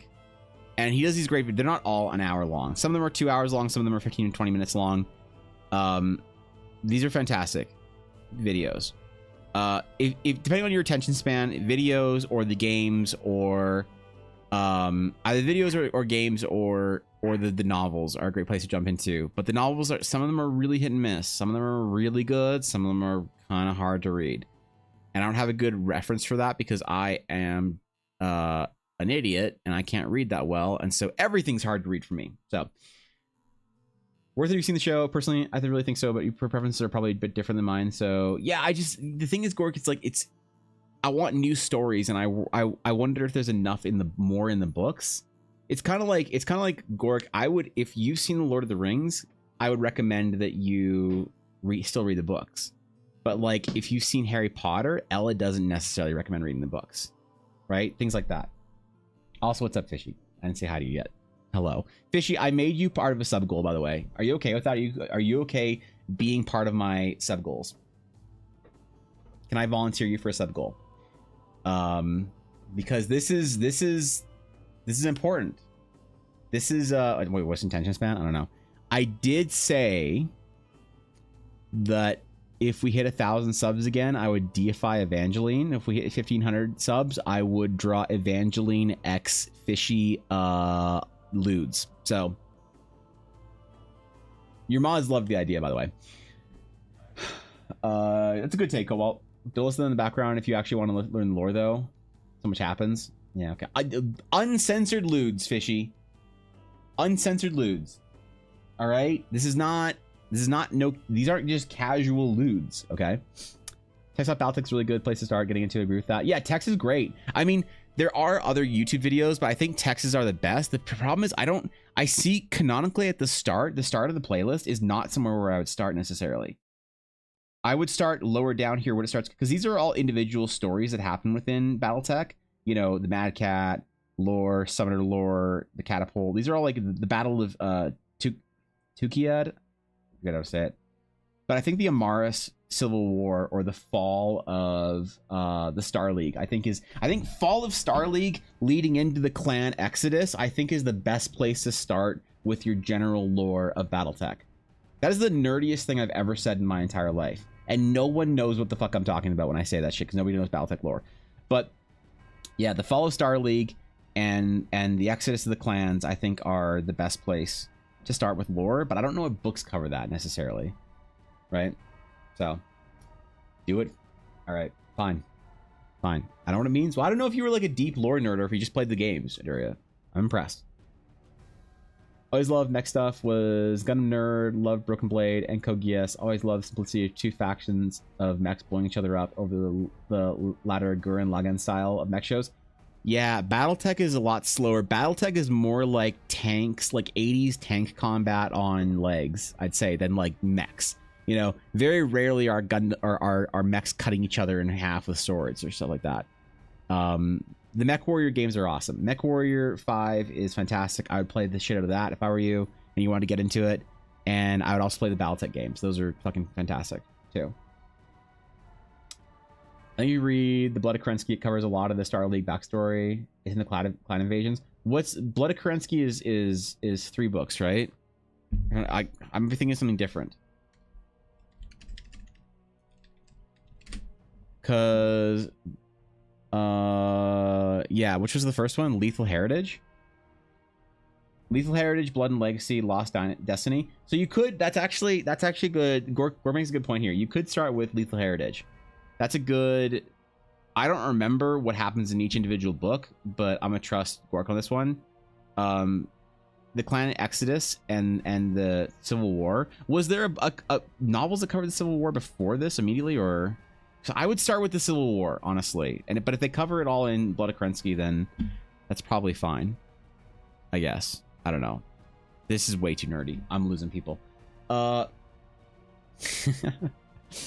Played Mech 5 back in high school. It was dope. You played MechWarrior 5 back in high school? That game came out recently. Right? Right? I feel like Armored Core coming back is getting people interested in Mech / Gundam. Armored Core is awesome. It's not my favorite. I was always a Gundam fan over Armored Core, but Armored Core is legit, and I'm really hoping it's good. You know, MechWarrior 5. Yeah. I thought MechWarrior 5 came... When did MechWarrior 5 came out? MechWarrior 5 release date. MechWarrior 5 came out in 2019. Are you kidding? That was like 7 years ago. Oh god. Okay. I'm good. I'm good. That's good, Garthan. Looking good as a person who knows nothing about mechs. That's fine. I mean, it's Armored Core is sick. I've always loved the sort of like brutality of MechWarrior. MechWarrior is not idealistic even in the slightest. It's a very dark sort of look at the future. And I've always loved that about it. It's one of the like best, I think, 80s gritty kind of sci-fi out there. It's not anime though. A lot of mech fans got into mech from Gundam, and they expect well, a lot of mech fans get in via mecha via either Gundam or Attack on Titan, and they think that the Mech Warrior is supposed to be like that. There's no like anime like jet boosters and shit and space combat and whatever. It's all very like grounded and pessimistic look at the future kind of thing. Was Mech 4 must have been out? Oh, Mech 4 was a lot earlier than that. Mech 4 and Mech 5 was like Mech Warrior 4 was 2000. Yeah, I played the shit out of Mech Warrior 4. I've played this game I've probably beaten Mech Warrior 4 and replayed it like 40 times in my life. I played the shit out of this game. Mercenaries came out in 2002. I didn't play Mech Warrior 3 as much.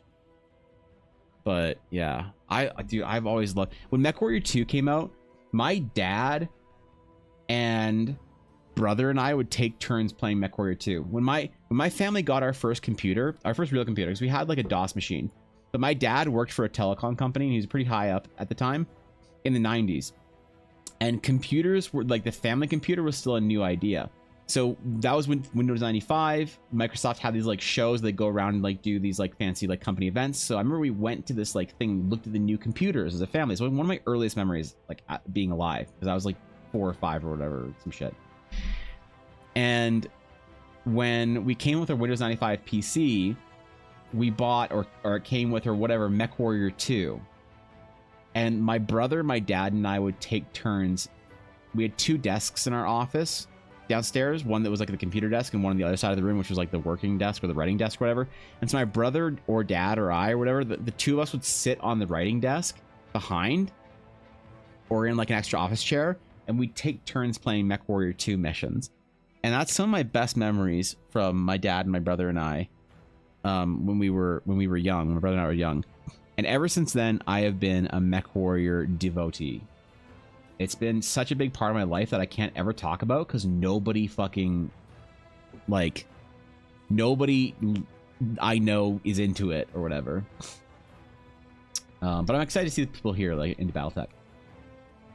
How many more do we need? We need a lot of sub stuff. I don't know. Well, I'll see whatever the count, because my sub count is probably going to fall way below 200, maybe below 100 while I'm gone. So I don't know what my count's going to start out for the subathon, but I'll let you guys know. Who's going from Attack on Titan to Mech Warrior or Battletech? There's no relation. Well, Attack on Titan's a mecha anime. Yeah, Attack on Titan is a mecha, Cobalt. What don't you get about that? It's a biomecha. If you're talking about opinions, look at me cancel on Twitter. I remember playing Mech Warrior 2, had to quit because it had hard-coded "we don't support Windows NT" messages. Wait, really? Interesting. You ever play the game Steel Battalion for Xbox? I think it was. I didn't play Steel Battalion. No, I never had an Xbox. I had a PlayStation. So at the World War II mech game, Mech Warrior 2 or Steel Battalion. I don't remember. Fleshy mecha? Yeah, it's a mecha. Yeah, it's all the same tropes as a mecha. He's got a line, but he's correct. Look, you can call me an asshole, but no one's calling me wrong. You know? Evangelion is mecha.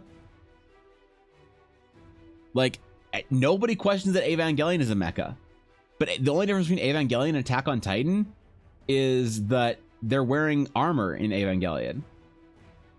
Like, if you have to allow Evangelion in as mecha, you have to allow Attack on Titan in as mecha. We don't have to like it.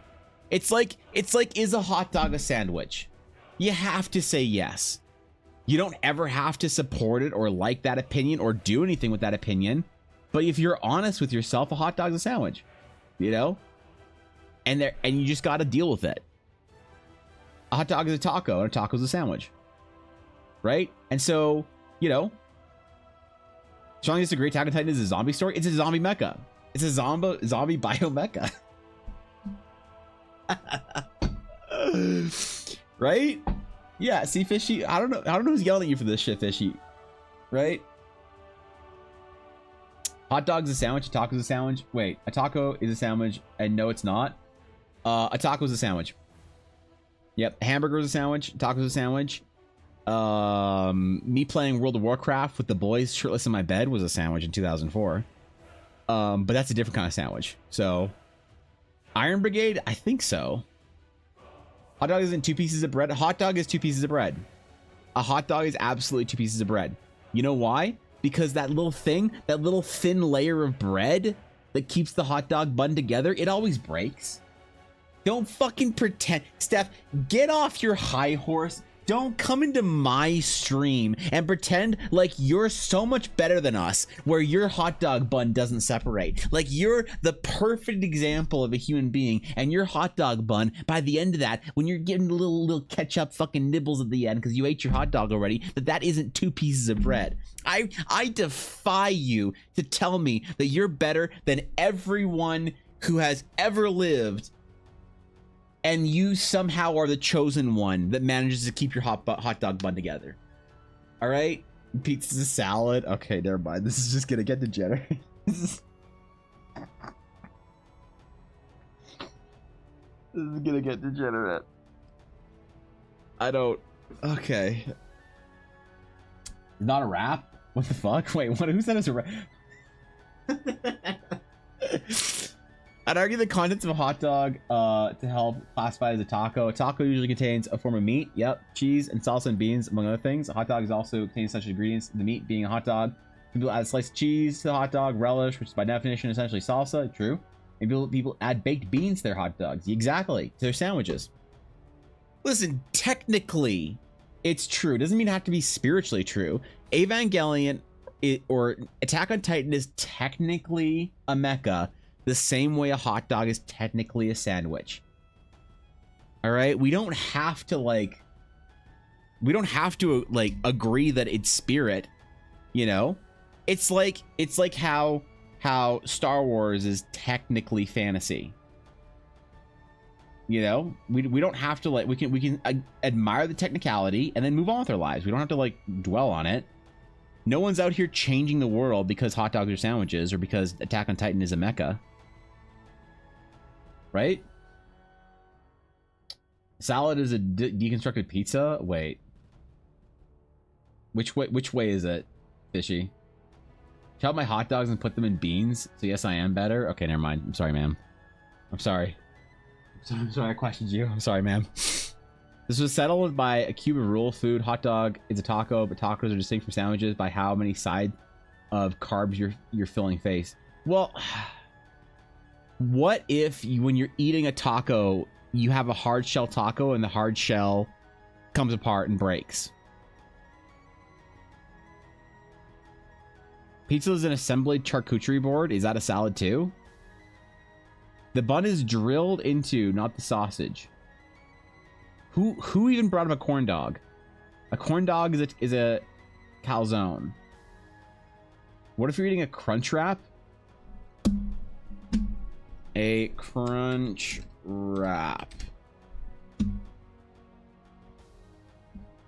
Ah, you mean the crunch wrap supreme? That if you are getting a crunch wrap, Fishy, you are in fact eating a dumpling. Okay? The Crunchwrap Supreme is in fact a dumpling. So, yes, you're eating a dumpling at that point in time. Okay. DC, why are you drilling into sausage?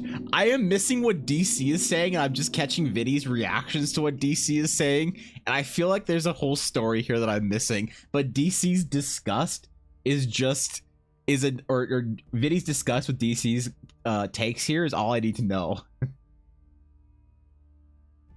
What if it's a big stick? What's a big stick? You can't put a calzone on a stick. Oh, I see. Okay. You can you put a calzone on a stick? You can't put a dumpling on a stick, no. The sausage and a piece of bread instead of a bun, still a hot dog. It was never a hot dog. I said corn dogs aren't calzones.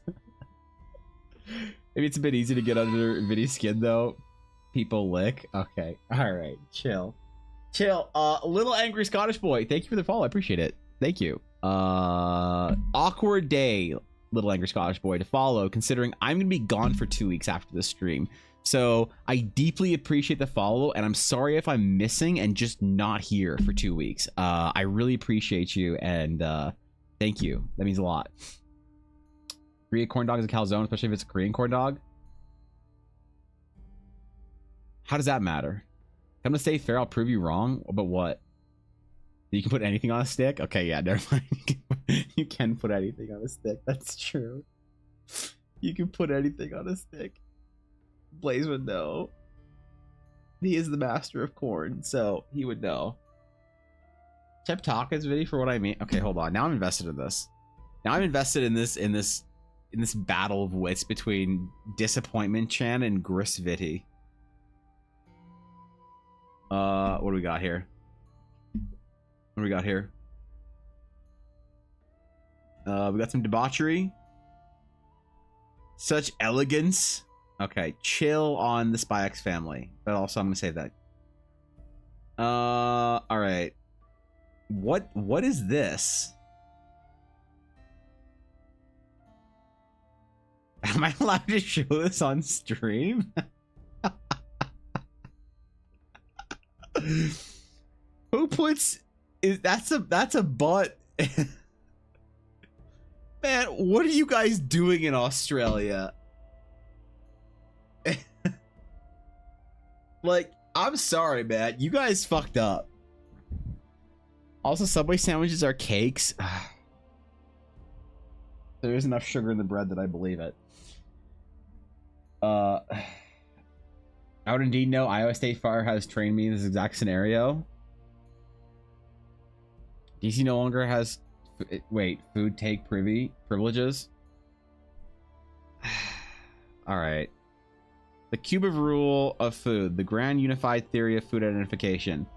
Let's see. If it's just on the bottom, it's toast. If it's on the top and the bottom, it's a sandwich. If it's on 3 sides, it's a taco.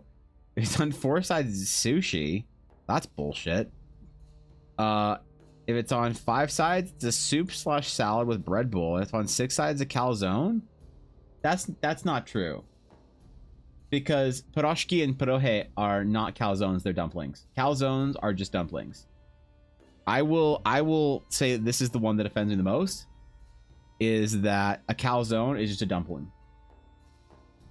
Calzone's dumpling, and Forge discredited the whole thing for me. That's true, because if four sides is true, then a corn dog that has the ends sticking out of it would be hot dog sushi. And I'm not okay with that one. Okay? Calzones are not dumplings. Dumplings are calzones. Who gets between the calzone and the dumpling to reign supreme? Only the stick is showing. Pigs in a blanket. Yes, thank you, Fish. That's the large pig in a blanket. I'm sorry, we don't have these in Canada. I don't know the name for it. I need you to save me on this one. Soup in a cob loaf is a sandwich or a taco.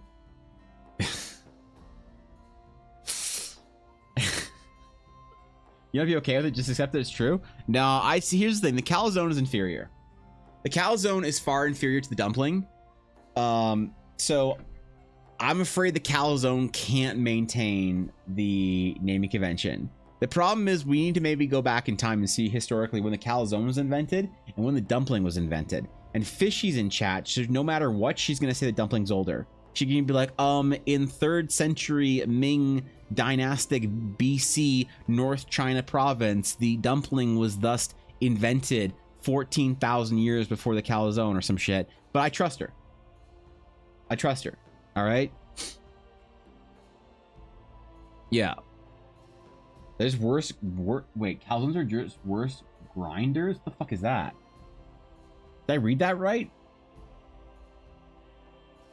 Easiest way to have pigs in a blanket and hot dog is in Pillsbury croissants. I've never tried that, actually. If I serve salad on a flat plate, it becomes toast.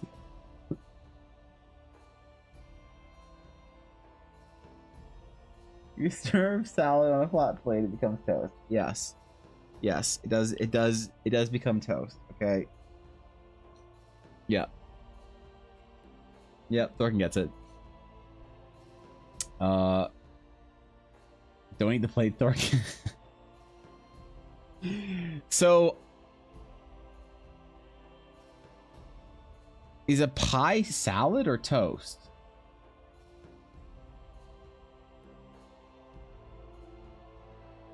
Is a pie a salad or a toast? And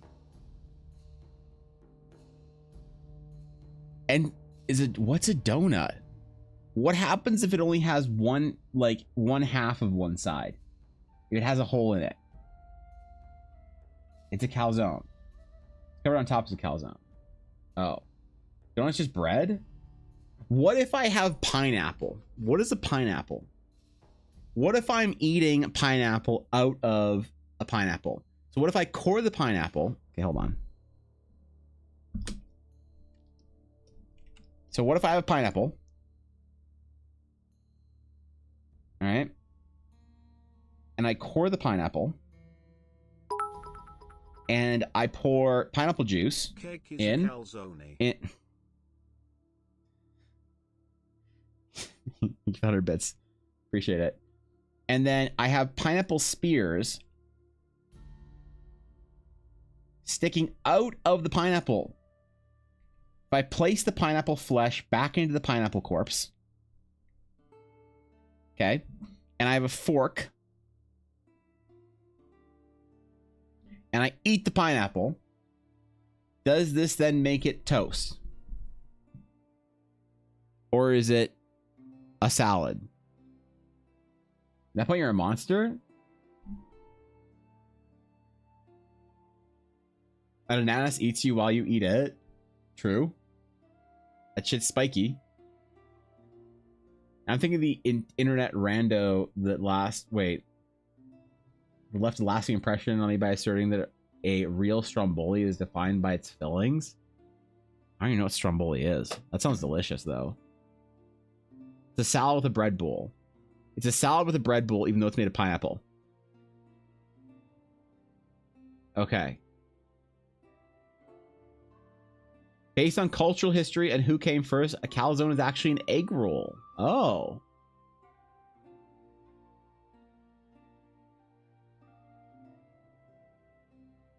true? So what the fuck are taquitos? And more specifically, what are 7-Eleven taquitos? And then what if I then place the top of the pineapple? All right. Back on top of the pineapple and close it. And then I don't fully open it, the pineapple, and I grab a pineapple spear out of it and I close it really quickly and eat it. Does that make it a calzone?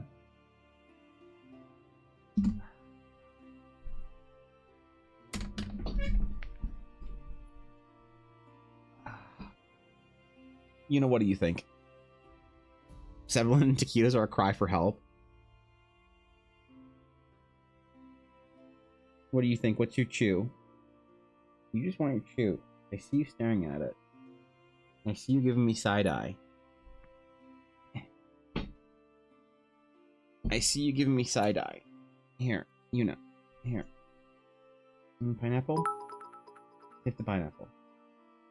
What if you made a hole in a piece of bread and stuck Yuna's head in it? That would be armor. Yeah. Bread with dog inside of it is just armor. So, yeah. Stop trying to get back to your chew. I know you want your chew. You're being obsessive over it. Okay? You are the goblin. You're supposed to be the good girl, not the goblin. Stop staring at your chew.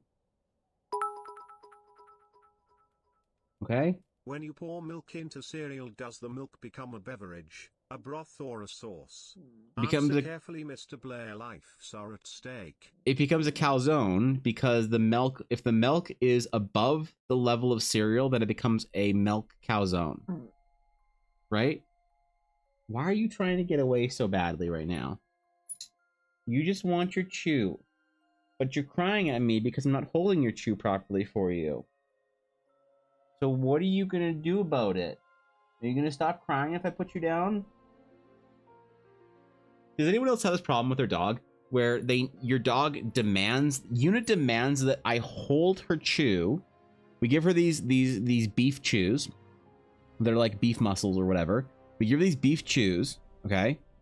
And she'll eat one over like a 4 to 5 day period, like to finish off a full beef chew. But she demands I hold them with my feet. Is that normal shit, or is that her being a needy little whiny princess that demands that her chew be held by her human for her? The normal dogs will hold it with their own paws. Okay? Would you stop crying like a little princess? I'll put you down if you promise not to cry at me for holding your chew not properly, okay? Okay. Good girl. Good girl. Dogs push their chews against their feet all the time, but do they demand that you hold it? Is that normal? You did for her, now she expects it? She's just like a little princess?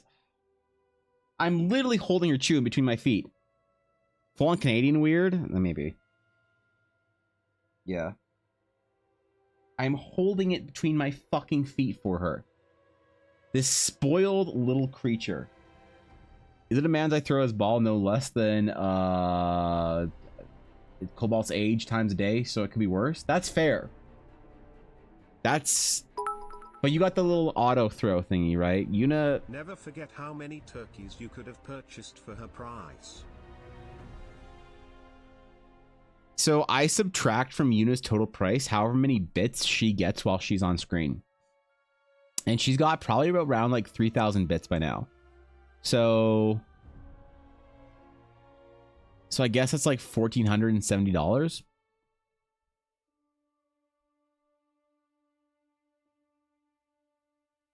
I wonder how much I could sell her for.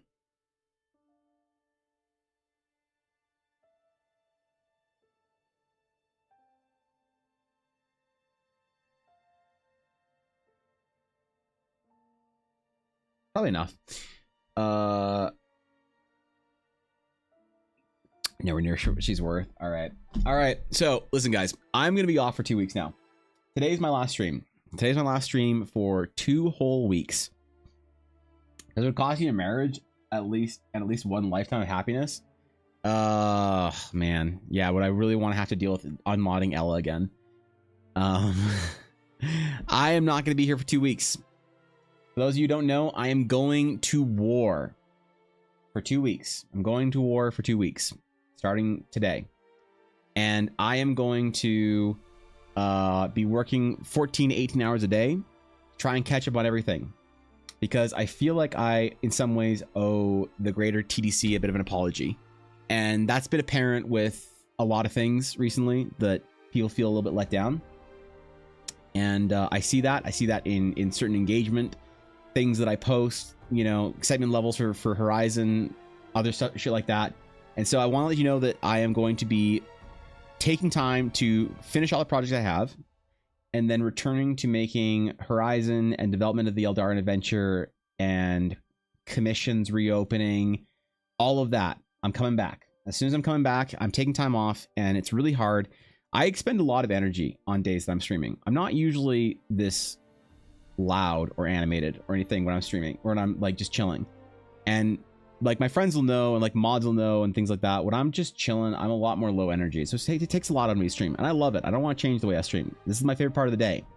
But it does make it really hard to then go work, you know, a substantial amount of time after stream to try and do an extra like 10 hours on top of a 4-hour stream is it's a lot for me. So I'm going to be going and going to war against my demons, man. I'm going to be this next 2 weeks is going to be for me to improve me and make my life better.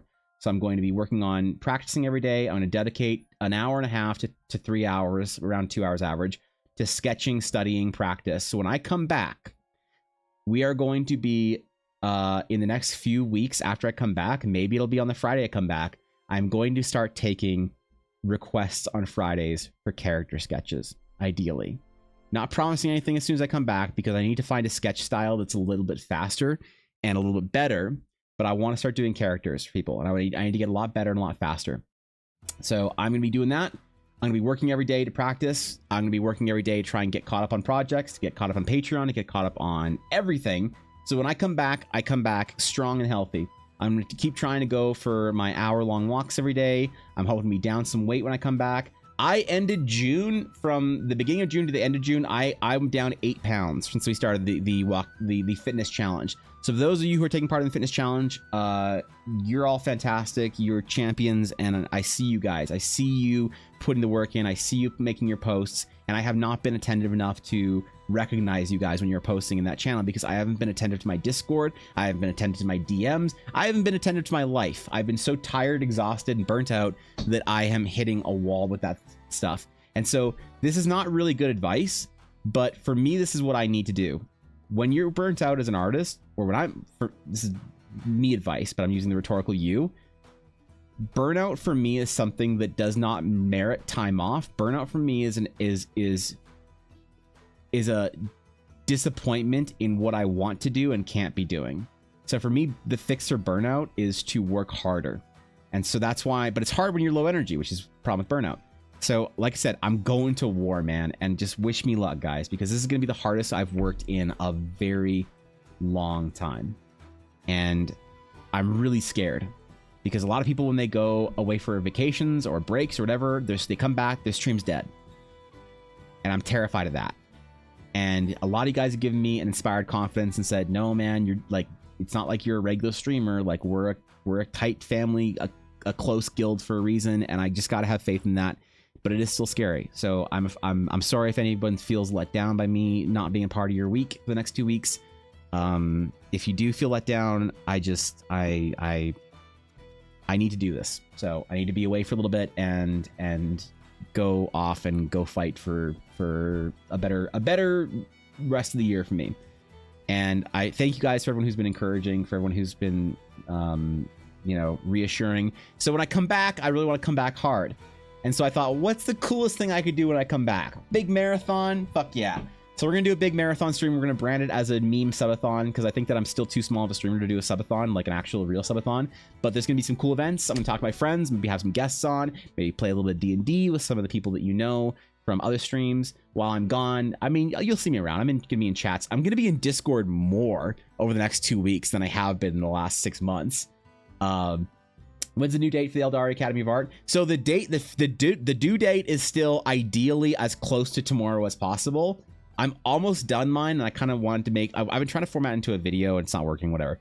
So try and finish this as soon as you can. But we're gonna be reviewing them. However far along you are, we're gonna be reviewing them when I come back after 2 weeks. So, yeah, I hope this isn't parasocial, but definitely not going anywhere. It's not parasocial, whatever, whatsoever, Steph. I think that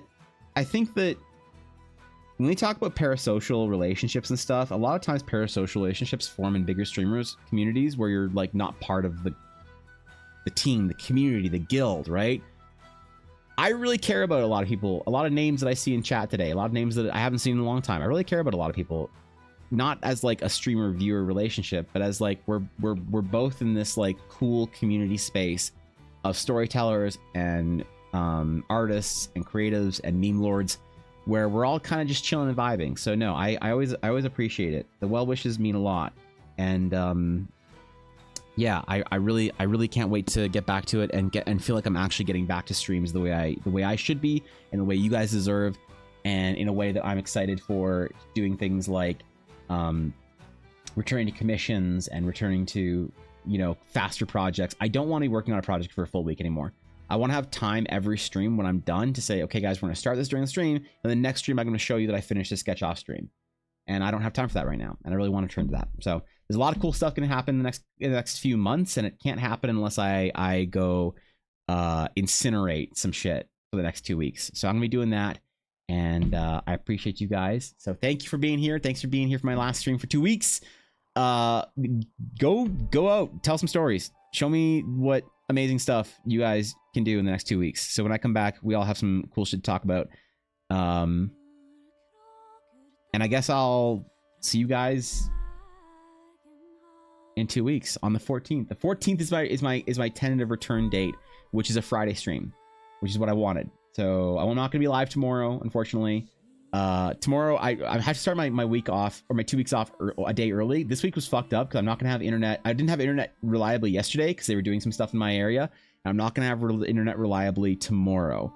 And so I don't want to stream and then be sputtering and it not working and whatnot. So yeah, so I'll see you guys in 2 weeks, and whatever you guys do,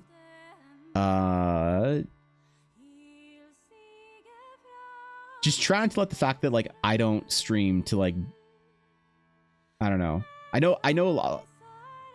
I sometimes get honored by and worried by the like the attribution to working on your art or whatever that like my stream gives you, and I'm honored by that. But don't let the fact that we're not going to be talking about art every day stop you from practicing and doing what you need to, because this is a growth period for me, and I hope that some other people choose to grow as well during this time. Oh man, I don't want to go. Fuck. Yeah, so if I spend all night and tomorrow painting, I can be done by midnight. Don't Thorkin, it's fine. Just tell me you finished it on the 1st and show me on the 14th, okay? So yeah, I'll see you guys later. Have a great next 2 weeks. Great summer vacation for those of you who are relaxing, and a great growth period for those of you who are burning like me. And until next time, my friends. Farewell.